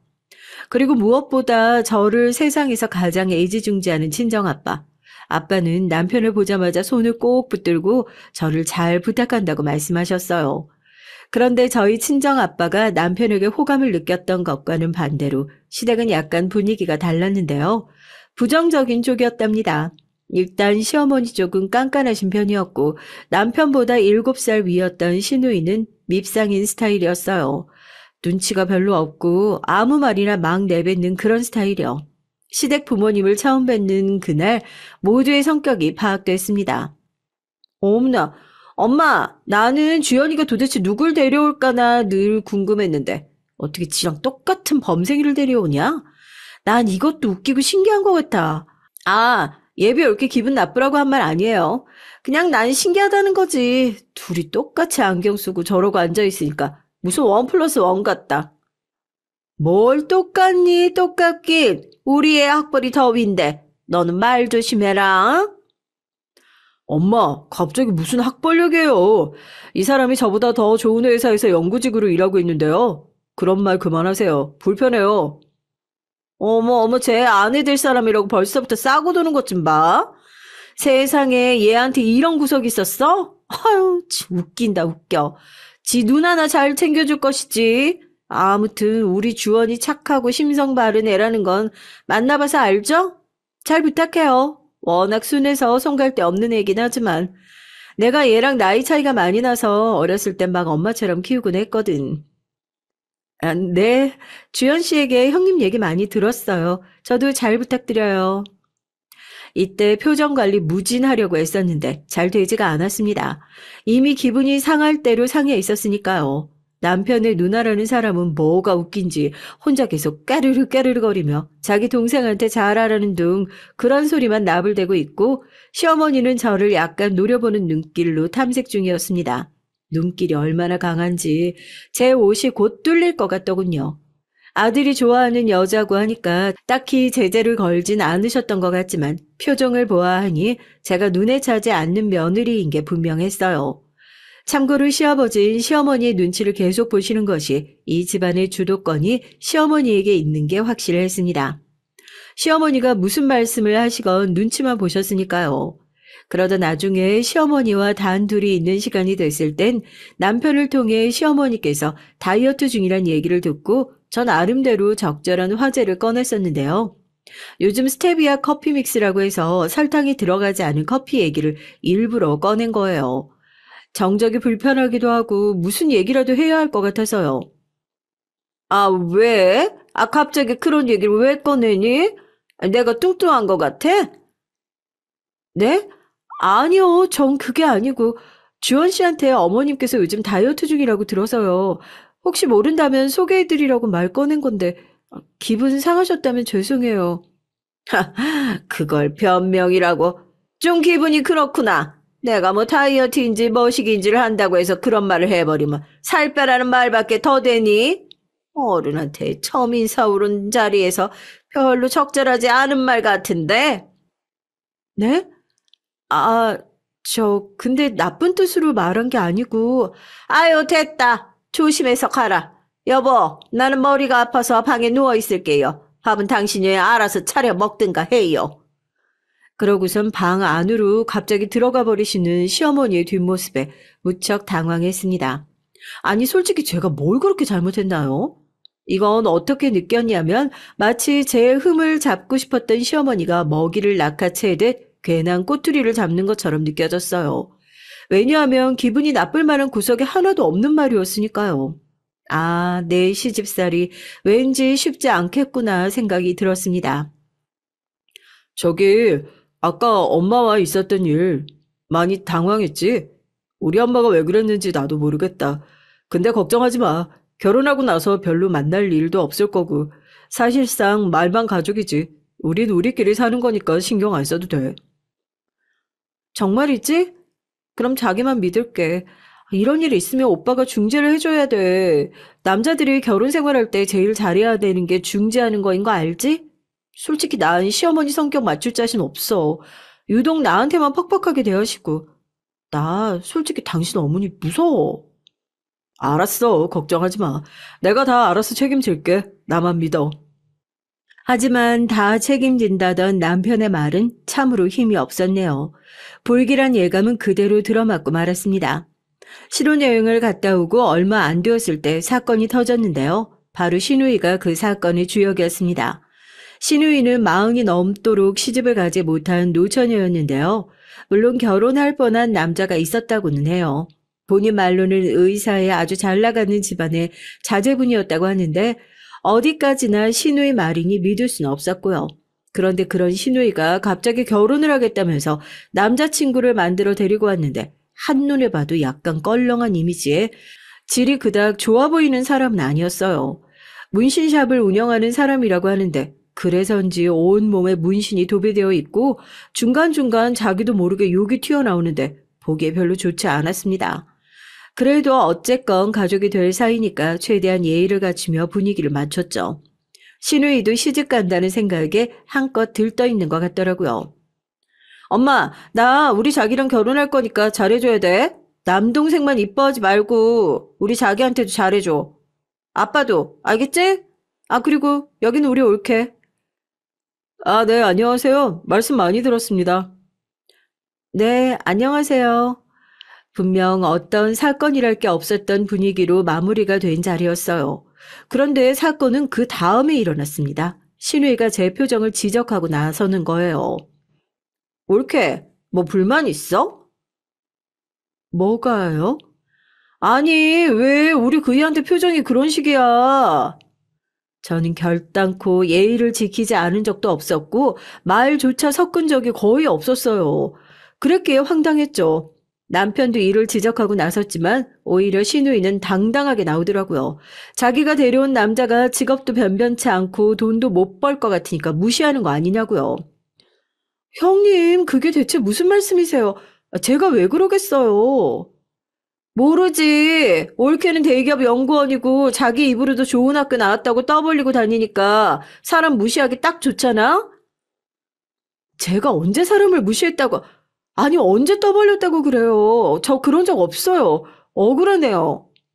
기가 찼습니다. 거기다 이어지는 말 역시 저를 단단히 무시하는 말이었어요. 근데 올케, 그거 알아? 어차피 애 낳고 나면 다 경력 단절되고 흔하디 흔한 아줌마 될 거야. 올케가 아무리 학력이 빵빵하고 직업이 있어도 그거 다 어차피 먼지처럼 사라질 거라고. 그러니까 잘난 척 적당히 해. 알았니? 그리고 솔직히 말해서 올케 집안은 변변치 않잖아. 우리 그이 집안엔 땅도 있고 꼬마 빌딩도 있어. 전 그때 알았죠. 신우이에게 자격지심이 있다는 것을요. 거기다 열등감까지요. 자격지심에 열등감까지 있는 사람이 얼마나 다른 사람을 시기하고 질투하기 쉬운진 말 안 해도 아시죠? 하필 제가 그 샌드백이라 더 서러웠습니다. 참아서 호구처럼 보이고 싶진 않았기에 신우이에게 한마디 짚고는 넘어갔어요. 저기요, 형님, 좀 어이가 없네요. 저를 왜 이런 억측으로 함부로 판단하고 망언을 하세요? 형님이 하신 말 기분 나쁘네요. 제가 말 실수한 게 있다면 저도 인정하고 잘못했다고 말씀드리겠지만, 그런 게 하나도 없는데 말이에요. 형님, 앞으로 말씀하실 때 한 번 더 생각하시고 말씀해 주세요. 저희 집안 얘기 꺼내는 건 도가 지나친 발언 아닌가요? 뭐야? 어머, 어디 나보다 어린 게 벌써부터 바락바락. 엄마, 얘 말하는 거 들었지? 나 진짜 너무 모욕적이다. 이런 치욕이 어딨어? 엄마, 정말 나 너무 서럽다. 야, 너도 듣고 있지만 말고 뭐라고 말을 좀 해. 네 마누라가 지금 누나한테 이러고 있는데 가만히 있니? 내 와이프가 맞는 말 했구만. 뭐가 문젠데? 누나야말로 자중해. 적당히 하라고. 자격지심도 적당히 있어야지. 사람 그렇게 나쁜 사람으로 몰아가고 분위기 험악하게 만들면 마음이 편해? 나도 오늘은 이 정도로 하고 넘어가겠지만 다음번에도 누나가 이런 식으로 내 와이프한테 괜히 시비 걸고 막말하면 가만히 있지 않을 거야. 남편의 시원한 말 한마디에 신우이는 얼굴이 불그락푸르락해지더니 자기 방으로 뛰어들어가 버렸어요. 시어머님 뭐라 한마디 하려다 남편이 워낙 강하게 나오니 말씀을 못 하시고요. 아무쪼록 그러고 나서 남편이 많이 미안해했습니다. 자기 누나의 망언 때문에 괜히 상처받을 일이 생겼다고 한숨을 푹푹 쉬더라고요. 아마 남편이 위로해주지 않았다면 신우이와 한바탕을 했을 텐데 남편 얼굴 보고 넘어가 줬죠. 근데 왜 도대체 이놈의 시댁 집안 식구들은 절 가만히 두질 않는 걸까요? 여기서 더 전입가경으로 치달은 건 신우이가 결혼을 앞두고 있었을 적 벌어진 일입니다. 시어머니가 저를 부르시더라고요. 늘 엄하고 진지한 얼굴이었지만 그날따라 남편도 없이 저 혼자 부르신 게 이상해서 긴장이 됐어요. 무슨 말을 하시려는 걸까 속으로 온갖 추측을 다 하고 있었죠. 네, 어머님 말씀하세요. 무슨 일 있으신가요? 그래, 너도 내가 왜 불렀는지 궁금할 테니까 바로 본론부터 말하마. 네 시누이가 이번에 결혼하는 거 알지? 네, 알죠, 어머님. 결혼 자금을 좀 보태줘야겠다. 그 많이는 필요 없고 한 5천 정도만. 네? 아니, 5천이나요? 반응이 왜 그러냐? 너 저번에 우리한테 자랑했잖아. 닌데 친정아버지 땅 재개발 지역에 들어갔다고. 돈밖에 생겼다고. 그 돈 어차피 너한테 주실 거 아니니? 그럼 돈이야 차고 넘칠 텐데 뭐가 문제야? 네 신우 도와준다 생각하고 돈 좀 보태줘라. 물론 네가 도와주면 걔가 나중에 알아서 널 챙겨줄 테니까 그건 걱정하지 말고. 순간 저도 모르게 시어머니 얼굴에 한숨을 뱉어버렸어요. 정말 맡겨놓은 돈 찾는 모양새도 아니고 이게 뭔가 싶더라고요. 심지어 부탁하는 말투도 아니었습니다. 마치 당연히 줘야 하는 것처럼 손을 내미시는데 어처구니가 없더라고요. 전 일단 자리를 벗어나기 위해 남편이 올 시간이 됐다며 상의해보고 알려드리겠다고 하곤 잽싸게 일어섰습니다. 그런데 시어머니는 그 순간을 또 놓치지 않으시더라고요. 상의? 그럴 게 뭐 있어. 걔는 무조건 빌려주라 할 거다. 아무렴 자기 누나 시집 가는데 당연히 빌려줘야지. 너만 돈 입금하면 돼. 자, 여기 계좌번호 있으니까 여기로 돈 넣어라. 빠르면 빠를수록 좋아. 한 이번 주 안으로 입금해주면 네 시누이가 좋아할 거다. 근데 표정이 왜 그러니? 설마 빌려주기 싫은 거야? 어머님, 죄송한데 일단은 저 혼자 결정할 문제는 아니고요. 무엇보다 저희 아빠가 그 돈을 저한테 주시지도 않았어요. 뭐라고? 아니, 사돈은 왜 대체 그 돈을 여태 쥐고 계신다니? 외동딸인 네가 아니면 누구한테 주려고? 아님, 그 시골에 사시면서 돈 쓸 일이 뭐가 있다고? 농기계라도 사신다니? 나 참 어이가 없네. 돈 욕심 없어 보이던 양반이. 저희 아빠가 아직 돈을 주지 않았다는 말에 시어머니는 불에 데인 듯한 반응을 보였습니다. 아니, 왜 도대체 아직 그 돈을 주지 않았냐며 이해할 수 없다고 길길이 날뛰더라고요. 그러면서 시골에 사시는 저희 아빠를 욕보이는 망언을 하시는데 여기서부터 저도 슬슬 열이 받았습니다. 사실 친정 아빠 땅이 재개발에 들어가며 돈이 생긴 건 사실이었지만 전 아직 받지도 못했고 아빠에게 일부러 나중에 받겠다고 말해 두었어요. 왜냐하면 이런 일이 생길까 봐서요. 분명 돈이 생긴 걸 알면 벌떼처럼 꼬일 사람들, 제 시댁 사람들, 이 사람들 때문에 돈을 받지 않고 있었습니다. 아빠, 나 이거 그냥 나중에 받을래. 아빠 하고 싶은 사업 있다면 농업 쪽으로 뭐 생각해두고 있다고 하지 않았어? 그럼 그거 해. 나 괜찮아. 지금 신랑이랑 잘 벌고 잘 쓰고 있는데 굳이 필요 없어. 그래도 돈은 쥐고 있으면 좋아. 다른 말 말고 받아도 언제 무슨 일이 생길지 모르니까. 그리고 네가 아직 몰라서 그러는데 애 낳으면 돈 쓸 일 천지야. 아빠께선 극구 저에게 쥐어주고 싶으셨지만 거절한 저였어요. 그리고 어쩔 수 없이 제가 그 이유를 슬쩍 흘리자 진지한 표정이 돼선 알겠다고 하시더라고요. 물론 걱정도 하셨죠. 그날 집에 와서 남편에게 말을 하며 이 상황을 해결해 달라고 요청했어요. 남편의 말이라면 시어머니도 더 이상 요구하지 못할 것 같으니까요. 근데 남편의 반응이 제 생각과 달랐습니다. 여보, 어머님이 아빠 돈 당신 누나 결혼하는데 보태래. 그것도 5천이나. 뭐? 아니, 엄만 갑자기 무슨 그런 말을. 내가 못 살아. 근데 있잖아, 그냥 차라리 주는 게 어때? 뭐? 갑자기 그게 무슨 소리? 아니, 우리 아빠 돈을 왜 형님한테 줘야 되는데? 그리고 당신도 알다시피 나 그 돈 안 받았어, 아직. 돈이야, 당신이 장인어른께 달라고 해서 받으면 되지. 내가 왜 그러냐면 사실은 당신한테 말하지 못한 게 있는데 우리 아빠가 다니던 회사에서 잘리셨대. 권고사직 당하시고 요즘 쉬고 계시대. 그래서 집에 돈 나올 구석이 없나 봐. 엄마는 여태껏 일해본 적이 없는 분이라 밖에 나가는 일은 절대 안 하신다고 하시고. 그러니 어쩌겠어. 두 분 노후도 막막한데. 지금 우리한테 용돈 안 달라고 하는 것만도 기적 같은 일이야. 누나 결혼식 돈 보태고 달란 말도 노후 때문에 더 그러시는 걸 거야. 그냥 효도한다 생각하고 이번에 해드리면 엄마 아빠도 더 말 안 나오지 않을까? 시아버지는 한 회사에서 오래 근무하셨고 시어머니는 가정주부셨는데 알고 보니 시아버지가 회사에서 권고사직을 당하셨단 겁니다. 그 때문에 저에게 그 돈을 부탁하신 거라고요. 남편의 말을 들으니 생각이 많아졌어요. 만약 이 돈을 해주지 않는다면 분명 여러 해 동안 저를 괴롭히실 테고 언젠가 용돈도 요구하실 텐데 그냥 해드리는 게 낫지 않을까 하는 생각이 들었죠. 그렇게 생각을 정리하고 가다듬고 있을 때 신우이에게 전화가 걸려왔어요. 올케, 너무 고마워. 엄마한테 들었는데 올케가 돈 해주기로 했다며? 나 너무 감동받았지 뭐야.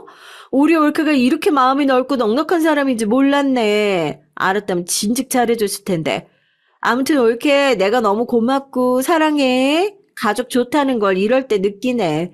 내가 신혼여행 갔다 오면서 올케 선물은 명품백으로 해줄게. 네?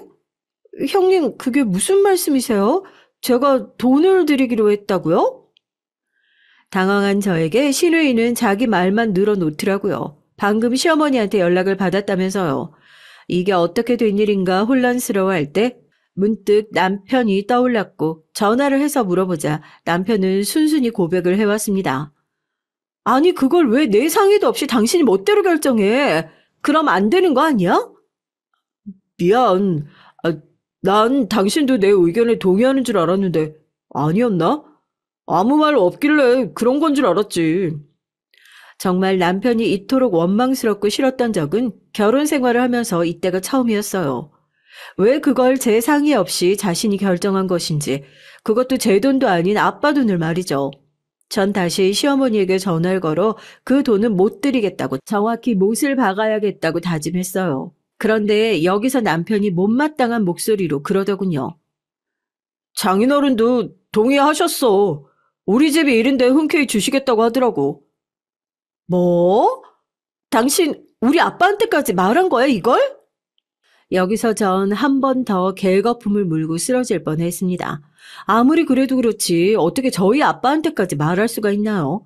전화로 말씀드릴 일은 아닌 것 같아서 전 아빠를 보러 시골로 내려갔습니다. 그러자 아빠는 흥분해서 씩씩거리는 저를 앉혀놓고 차분히 말씀을 하시더라고요. 당신께서는 제가 시집살이로 고생하는 게 싫으시고 이번에 돈을 주면 아마 잠잠해질 테니까 자신도 오래 고민 끝에 결정했다고요. 그리고 재개발로 받은 액수가 워낙 상당해서 5천은 가뿐하다며 버리는 돈 셈 치고 줘도 괜찮다고요. 아빠, 그래도 그건 아빠 돈이잖아요. 난 싫어요. 민주야, 이번만은 아빠 의견 따라줘라. 아빠도 이미 장서방한테 다 말해둔 거고 이제 와서 물으기도 싫어. 그깟 돈 없다 치면 그만이다. 아빠가 딸 생각하는 마음에서 주는 거니까 너도 아빠 마음 좀 알아줘. 어? 아빠의 의견이 강해 결국 어쩔 수 없이 그 돈은 신우이에게로 고스란히 넘어가게 됐습니다. 신우이와 시어머니는 어찌나 좋아하시던지 돈을 건네드린 그날은 제가 좋아하는 갈비찜에 해물탕에 목구멍으로 넘어가지도 않을 음식을 한 상 차려두셨더라고요. 우리 집안에 이런 며느리가 들어온 게 행운이라나 뭐라나 마음에도 없는 말을 한가득 하시면서 말이죠. 저는 그냥 어색한 얼굴로 앉아서 갈비뼈나 뜯다 왔습니다. 남편에게는 이미 단단히 실망한 뒤라 집으로 오는 길에도 별 말은 하지 않았어요. 남편도 연신 제 눈치를 받고 본인도 잘못한 건 알아서 그날부터 시키지도 않은 집안일이며 뭐며 열심히 하더라고요. 그리고 아빠에게선 문자가 도착했는데요. 문자를 받고 한참이나 눈시울을 붉혔습니다. 우리 딸 아빠가 사랑하는 거 알지? 아빠한테 삐지지 말고 아빠가 늘 너를 사랑하고 믿는다는 것만 알아둬라. 아빠가 잘못한 게 뭐 있다고 이런 말씀을 하시는지 결혼하고 난 뒤 아빠에 대한 소중함, 애틋함을 더 느끼게 되는 일이었네요. 그러던 어느 날 마음이 너무나 철렁하는 일이 생기고 말았는데요. 이 일로 시댁도 남편도 제 머릿속에서 싸그리 다 지워져 버렸습니다. 저를 애지중지 키우신 친정아빠가 갑작스레 쓰러지신 거예요. 전 울면서 곧장 아빠가 있는 병원으로 달려갔고 아빠는 파리한 기색으로 수액을 맞고 계셨죠. 담당 의사 선생님을 만나보니까 약간은 심각한 얼굴로 말을 이어가시더라고요. 환자분께서 말씀을 안 하셨나 봅니다. 환자분 지금 대장암이세요. 수술도 받으셨고요. 네? 우리 아빠가요? 말도 안 돼. 네, 대장암 상기십니다. 선생님의 말을 듣는 순간 전 비명을 지르듯 오열했어요. 친정아빠가 요즘 따라 연락이 뜸하시긴 했지만 그렇다고 큰 병을 앓고 계시리라고는 상상도 못했기 때문이죠. 전 아빠를 부르며 왜 진작 말씀하지 않았냐고 원망의 목소리를 내뱉었습니다. 그러자 아빠는 저를 걱정시키기 싫었다고 어차피 나을 암인데 뭐하러 말을 하냐고 하더군요. 아픈 기색이 완연한데도 저를 진정시키기 위해 웃어 보이시는 아빠를 보니까 마음이 더 아파왔습니다. 전 일단 아빠가 건강을 되찾으실 때까지 병원에서 직접 간호를 해드리기로 했어요. 아빠는 제가 있으니 좋다면서 허허 실실 웃으셨지만 전 마음속으로 아빠가 홀로 시골에서 그저 잘 살고 계실 거라 그냥 넘겨짚은 저 자신이 싫었습니다. 왜 아빠는 강해서 뭐든 알아서 잘 하실 거라고 생각했나 싶더라고요. 자세히 보니까 햇볕에 그을린 아빠의 얼굴이 너무나 아기처럼 연약해 보였어요. 그런데 이때 시댁에서 시아버지 생신이라고 저를 부르더라고요. 아니 네가 음식 준비를 해야 하지 않겠니? 얼른 이쪽으로 건너와라. 내가 이 음식 다 하려니까 그냥 허리가 아파 죽겠네. 어머님, 그게요. 제가 지금 친정아빠 병원이라 병간호를 하고 있는 중이어서요. 혹시 이번 생신만 형님과 함께 하실 순 없을까요? 전 당연히 이해해 주시리라 생각했습니다. 다른 것도 아니고 친정아빠를 간호하는 일이었으니까요. 아빠가 대장암이라는 건 시댁에서도 알고 있었습니다. 하지만 뒤이어 시어머니의 반응은 제가 잘못 들었나 귀를 의심해야 했어요. 뭐라는 거야? 얘, 네 아버지 심각한 병도 아니라며. 아니, 물론 사돈 어른 그리 된 건 나도 안타깝지만, 그럼 이 음식을 내가 다 하라는 거야? 그러니까 내 말은, 네 시아버지 1년에 딱 하루 있는 생일인데, 그걸 내팽개에 치냐, 이 말이다. 며느리로서 할 일은 하면서 네 아버지 간호를 하든가 말든가 해야지. 시어머니는 절 향해 몹시 화를 내시면서 당장 이리로 건너오라고 펄펄 날뛰시더라고요. 순간 거기에 대응할 말이 생각나지 않았어요. 그런데 시어머니 목소리가 워낙 컸던지라 옆에 있던 아버지가 잠에서 깨신 거죠. 아니, 지금 설마 사돈 어른이냐? 너보고 오라는 거야? 시아버지 생일상 차리라고? 아빠의 목소리는 조금 떨리고 있었어요. 아빠 역시 노여움에 차신 거죠. 시어머니는 아빠가 듣고 있다는 것도 모르고 계속해서 망언을 이어나가셨어요. 너 당장 여기로 안 오면 내가 네 아버지 병원으로 찾아가서 너 끌고 올 줄 알아. 그 꼴 보고 싶으면 계속 어디 버팅겨 봐라. 그래, 내가 이기나 너가 이기나 한번 두고 보자. 이제는 아주 하다못해 며느리까지 날 이겨먹으려고 드네. 옆에서 시아버지가 작게 그러지 말라고 말리는 목소리가 들렸지만 아랑곳하지 않으셨죠. 거기다 실수로 스피커폰을 누르는 바람에 우렁찬 시어머니의 목소리가 병실을 쩌렁쩌렁 울려댔습니다. 저 못 가요, 어머님. 의사 전달했습니다. 그럼 끊을게요. 너 끊지 마! 야, 끊지 말라고. 끊기만 해봐! 저기요, 사돈 어른 접니다. 네, 민주 아버지요. 우리 애가 제 병가롱하느라 힘에 부쳐 그런 것 같은데 한 번만 양해해 주실 수 없나요? 네, 알겠습니다. 그럼 그리 알겠습니다. 시어머니도 아빠가 갑자기 전화를 바꿔들자 여기엔 당황을 하셨는지 별 말씀을 못하시고 말을 버벅거리시더라고요. 아빠는 차분히 말씀을 하시다 전화를 끊으셨고, 그런데 이때 가슴이 아팠던 것이 친정 아빠는 당신의 돈을 그리 내어주시고도 제가 괜히 흠을 잡힐까봐 저에게 그냥 가보라고 재촉을 하시더군요. 어차피 자신은 여기서 병실 사람들과 평소처럼 수다 떨고 핸드폰 보며 쉬고 있으면 된다면서요. 네 시어머니가 지금 허리를 다치셔서 힘드신가 보다. 이럴 때 가면 어른들은 아마 좋아할 거야. 내색은 안 하셔도 아빠는 괜찮으니까 가라. 제가 그러기 싫다고 해도 아빠의 마음이 불편해질까봐 저는 어쩔 수 없이 발걸음을 옮겼습니다. 가면서도 너무 찝찝하고 불쾌했죠. 괜스레 눈물도 나고 서럽기도 하고요. 왜 내가 지금 시아버지 생신상을 차리러 가야 하나 별의별 생각이 다 들었습니다. 옛날엔 이혼을 선택하는 사람들을 쉽사리 이해하지 못했었는데 이게 제 일이 되니까 다르더라고요. 남편도 제 편이 아닌 것 같고 시댁은 막장이고 시어머니는 진상이고 정말 다 역겹고 싫었어요. 그런데 그렇게 안 좋은 마음으로 시댁에 도착해 시아버지 생신상을 차리려는데 시어머님 팔짱을 꼬고 절 노려보고 계시더라고요. 아이고, 금태두른 며느리 왔네. 안 올 줄 알았더니 어떻게 왔냐? 네 아버지가 너 못 간다고 해서 나랑 시누이가 아주 그냥 땀을 한 바가지 흘려가면서 일을 했는데 말이야. 그러니까 일 다 끝나니까 오네. 저기 올케, 내가 이런 말 안 하려고 했는데 친정 아빠 병간호한다는 핑계로 우리 아빠 생일은 내팽겨 쳐버리는 거 그거 우리 아빠 입장에서 엄청 속상할 일이야. 알아? 올케도 이건 좀 너무했다 생각해? 두 사람이 번갈아가며 저를 쏘아대는 사이 저는 더 화가 치밀고 있었고 그 사이에 낀 시아버지는 이도저도 못한 채 말씀을 못하고 계셨어요. 마치 자신의 생일날 죄인이 된 듯한 얼굴로 저를 보시는데 그런 시아버지의 얼굴을 보니까 여기서 더 소란을 만들고 싶지 않았지만 그럼에도 할 말은 해야 했죠. 형님, 어머님, 제가 다른 일로 못 온 것도 아니고 저희 아버지 병간호 때문에 못 온 거예요. 모르시는 것도 아니면서 그만하세요. 두 분이서 왜 이렇게 저를 못 잡아먹어 안달인지 모르겠네요.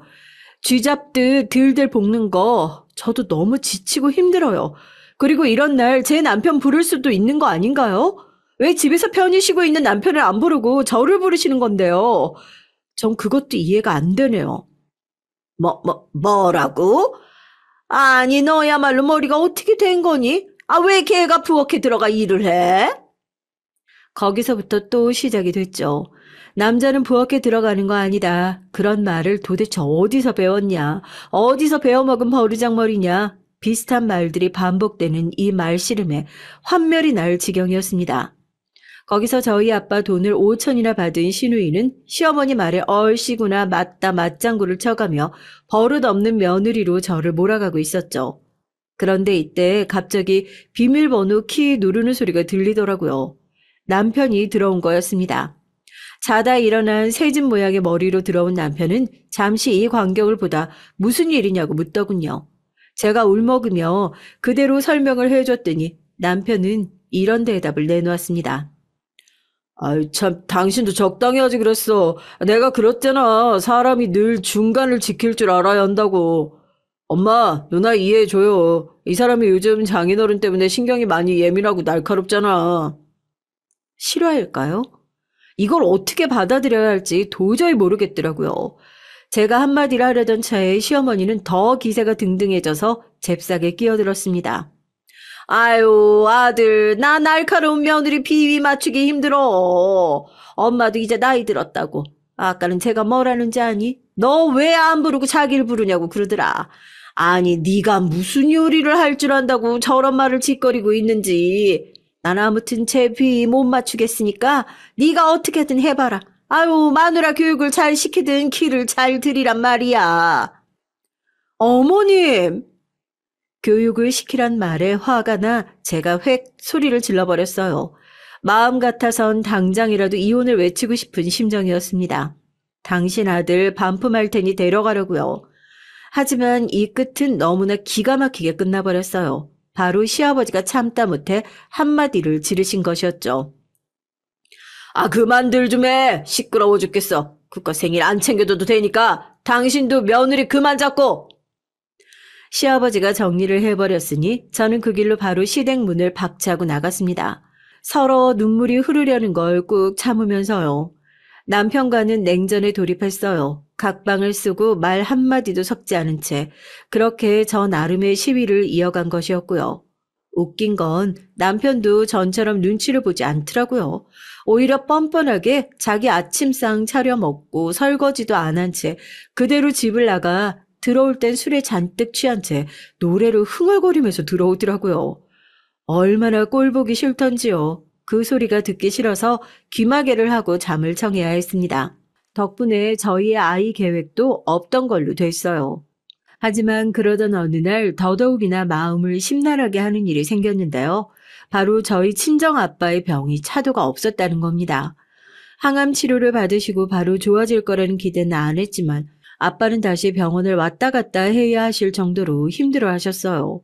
그 모습을 보니 저도 걱정과 근심 어린 마음에 쉽사리 잠을 이룰 수 없었죠.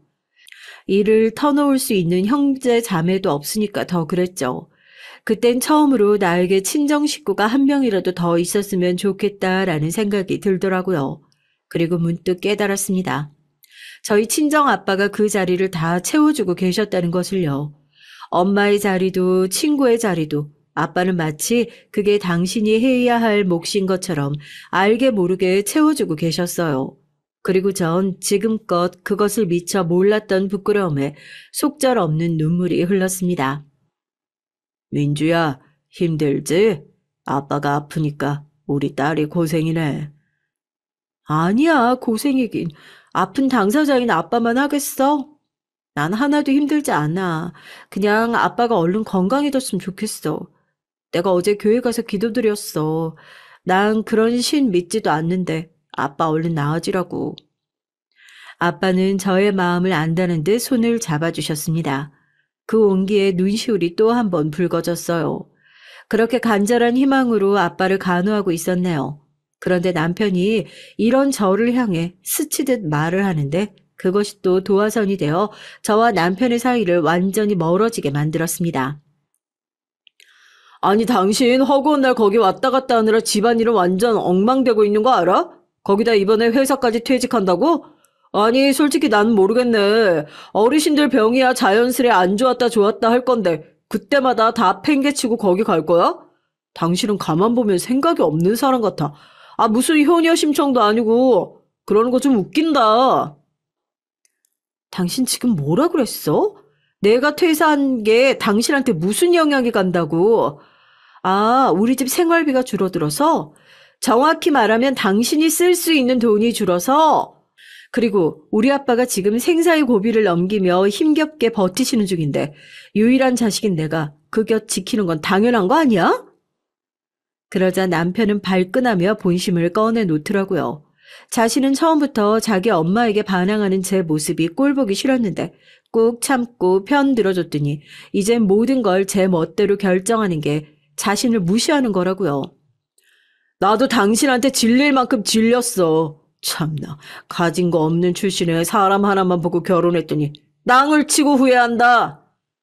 남편은 저에게 날카로운 말로 비수를 꽂았습니다. 그 비수에 그대로 맞으며 전 생각했어요.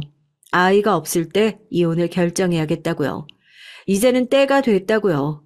지금껏 이혼녀라는 꼬리표가 무서워서 선뜻 결정하지 못했던 것을 후회했습니다. 그리고 이를 남편에게 말하자 남편 역시 그러자고 동의했어요. 그래, 갈라서자. 야, 나야 아쉬울 거 하나 없어. 남편의 호기로운 말에 저 역시도 미소를 지어줬어요.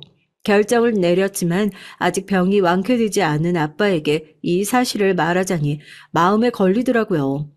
아빠에겐 조금 있다 말하기로 하고 시댁에 먼저 그것을 선언했습니다. 시어머니는 역시나 예상한 반응대로 박수라도 짝짝 칠 기세로 그러시더군요. 진즉 이혼했어야 되는데 시기가 아주 늦었네. 너야말로 회사도 그만두고 경력도 끊겼는데 이제 뭐하며 살려고 그러니? 네 아버지 돈도 다 떨어졌을 텐데 우리 주원이 같은 남편 잡은 걸 감사하며 살았어야지. 주제도 모르고 까분 거 평생 후회할 거다. 누가 너 같은 애랑 결혼을 하려고 하겠니? 어머님, 지금 제 걱정해 주시는 건가요? 그러실 때가 아닐 텐데요. 저 잘 살 거예요. 어머님 아들보다 훨씬요. 그러니까 제 걱정하지 마시고 아드님 걱정이나 하세요.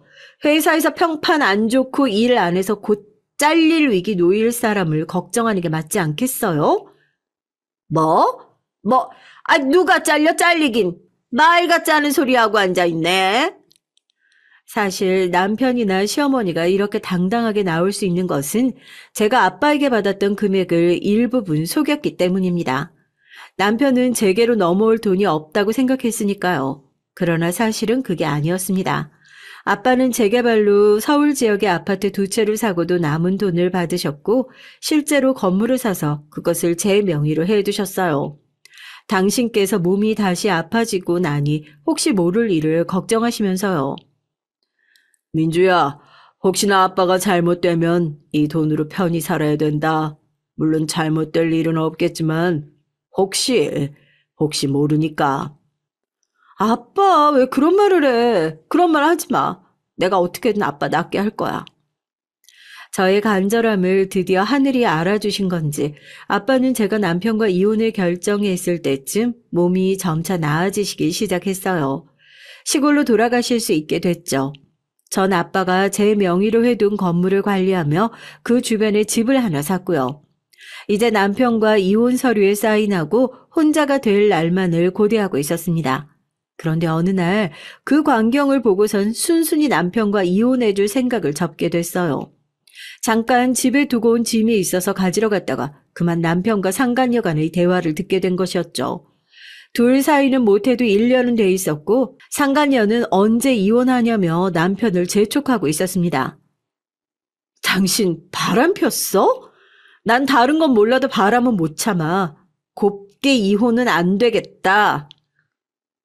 바람? 야, 뭐 증거 있어? 웃기고 있네. 제가 나중에 남편을 추궁했을 때 뻔뻔하게 둘러대기까지 하더라고요. 이미 전 그날 업체를 통해 증거 자료를 다 수집했는데 말이죠. 상간녀와 숙박업소를 들어가는 사진, 다정하게 스킨십하는 사진, 둘이 놀이공원에 간 사진을 보며 부들부들 배신감에 떨었습니다. 그런데 이 와중에 시어머니에게서 전화가 걸려왔더라고요. 너 요즘 놀고 있지? 내가 마지막으로 너 생각해주는 마음으로 제의하려고 하는 건데 여기 와서 집안일 좀 거들어라. 네 시누이가 이번에 강남의 개포동 좋은 집으로 이사했는데 아유 집이 워낙에 넓어서 혼자 하기 힘들다고 하더라. 아 물론 돈을 줄 테니까 걱정 말고 그걸로 친정아버지 병원비 보태. 그래요? 잘 됐네요. 갈게요. 시어머니의 전화를 받자마자 드디어 복수할 기회가 왔다고 생각했습니다. 이참에 제가 가진 건물을 밝힐 겸 시댁 가족들을 짓밟아 주려고 다짐했죠. 지금까지 당한 일 그대로 넘길 수 없었습니다. 제가 주소를 받아 시누이 집으로 가자 시누이와 시어머니가 웃으면서 저를 반겨주더라고요. 그리고 거기엔 남편의 상간녀까지 있었습니다. 셋이서 오붓하게 티파티를 벌이고 있더라고요. 시어머니는 저에게 다 다른 앞치마 하나를 던져주며 시누이 옷들을 세탁하는 것을 부탁시켰어요. 잘 봐야 된다. 그 드라이 클리닝 할 옷도 있고 손 세탁할 옷도 있고 하니까. 우리 마저 얘기 나눠요. 그러니까 그 약국에서 근무한 지는 5년 됐다고. 저는 찬밥 취급을 하며 그들은 저들끼리 대화를 오붓하게 나누고 있었어요. 남편의 상간녀는 저의 존재를 알고 있어서 약간 흠칫하는 기색이었지만 못내 대화를 이어가더라고요. 전 부글부글 끓는 마음을 억누르며 세탁기가 있는 곳으로 향했습니다. 그리고 대충 세제를 넣고 드라이 클리닝 할 옷까지 포함해서 한꺼번에 세탁기를 돌렸죠. 그 와중에도 하하호호 웃는 소리가 여기까지 들려오는데 정말 미쳐버리겠더라고요. 아유, 우리 아들이 성질이 고약한 나쁜 애를 만나서 얘는 여자복이 없나 보다 했는데 아가씨를 보니까 아닌가 보네. 우리 애가 여자복이 있었어. 그러게 말이야. 그나저나 그 팔찌 유명 브랜드 팔찌 아니에요? 나 너무 갖고 싶었는데. 세상에 너무 잘 어울린다. 올케. 올케라고 불러도 되죠? 전 그 목소리를 들으며 빨래가 다 되기만을 기다렸죠. 그리고 때마침 시어머니가 잘 했는지 검사하러 오더라고요. 역시나 세탁한 빨랫감들을 보더니 호들갑을 떨기 시작했어요. 하지만 전 그 이상을 상상하진 못했습니다. 갑자기 옆에 있던 옷걸이로 마치 짐승을 패듯 저를 때리기 시작하는 거예요. 제가 아악하는 비명소리를 내지도 못하고 엎어졌는데 그럼에도 불구하고 계속해서 매질을 했습니다. 그만하세요. 그만. 아파요. 아프다는 말을 겨우 꺼냈을 즈음 시어머니 잠시 매질을 멈추더니 씩씩거렸어요. 내 아들과 이혼한다는 말을 면전에 대고 했을 때도 괘씸해 죽을 뻔했는데 이게 감히 어디서 옷을 대충 빨고 지랄이야? 저는 거의 도망치듯 그 집을 빠져나왔습니다. 애초에 제 진짜 정체를 밝히겠다는 계획은 무너졌고 가슴은 터져나갈 것처럼 아팠어요. 그 와중에 생각나는 사람은 단 한 사람, 저희 친정아빠뿐이었습니다. 아빠, 저 맞았어요. 아빠, 나 이혼하고 싶어요. 기다려라, 딸아. 아빠만 믿어. 거기 어디니? 주소만 보내봐. 아빠는 울먹이는 제 목소리를 듣자마자 차분히 대응하시더니 곧 여기로 오시겠다고 했습니다. 아빠가 어떻게나 이렇게 빨리 오실 수 있었던 건지 제가 카페에서 몸을 추스리는 동안 이미 도착하셨더군요. 그리고 전 놀랐습니다. 아빠 손에는 곡괭이가 들려져 있었거든요. 아빠는 시댁에 도착하자마자 곡괭이로 물건들을 다 깨부수기 시작했어요. 상간녀와 시어머니, 시누이 세 여자 모두 아빠의 행동을 말리지 못했습니다. 저조차 말리지 못했어요. 아빠가 그렇게 분노하신 모습은 생전 처음 보는 모습이었거든요. 감히 내 딸을 이런 식으로 대해? 거지 집안이랑 상종 안 하려고 했는데 이거 안 되겠네. 자, 당신이 무시하고 천대하는 우리 딸, 앞으로 있는 건물이니 똑똑히 보시오. 그리고 내가 부신 물건값 청구하시오. 가자, 민주야. 아빤 그렇게 제 손을 잡고 집 밖으로 나섰습니다. 정신없이 흘러내리는 눈물을 닦아주시며 그러셨죠. 아빠로서 해야 할 일을 하셨다고요. 전 그저 아빠의 품에서 안정감을 느끼며 죄송하단 말만 반복했습니다. 이후 시어머니에게서 남편에게서 번갈아 가며 연락이 왔죠. 제게 건물이 2채나 있고 엄청난 부자가 되어 있다는 걸 알고 나니 이제야 탐이 나셨나 봐요. 몹쓸 욕심이죠. 어머니, 주접 그만 떠시고 연락하지 마세요. 어머니 아들도 옆에 있죠? 아드님 당신도 마찬가지야. 추접스럽게 굴지 말고 꺼져. 단 한마디로 정리해버렸습니다. 다행히 그 후 연락은 오지 않더라고요. 이혼 소송도 위자료를 받으며 잘 마무리됐고요. 상간녀와도 끝이 났는지 재혼 소식은 들려오지 않았어요. 여기까지 제 사연입니다. 시원한 사이다 사연이었으면 좋았을 것 같은데요. 다들 건강 조심하시고 다음에 또 사연 보낼 기회가 있다면 보내겠습니다. 감사합니다.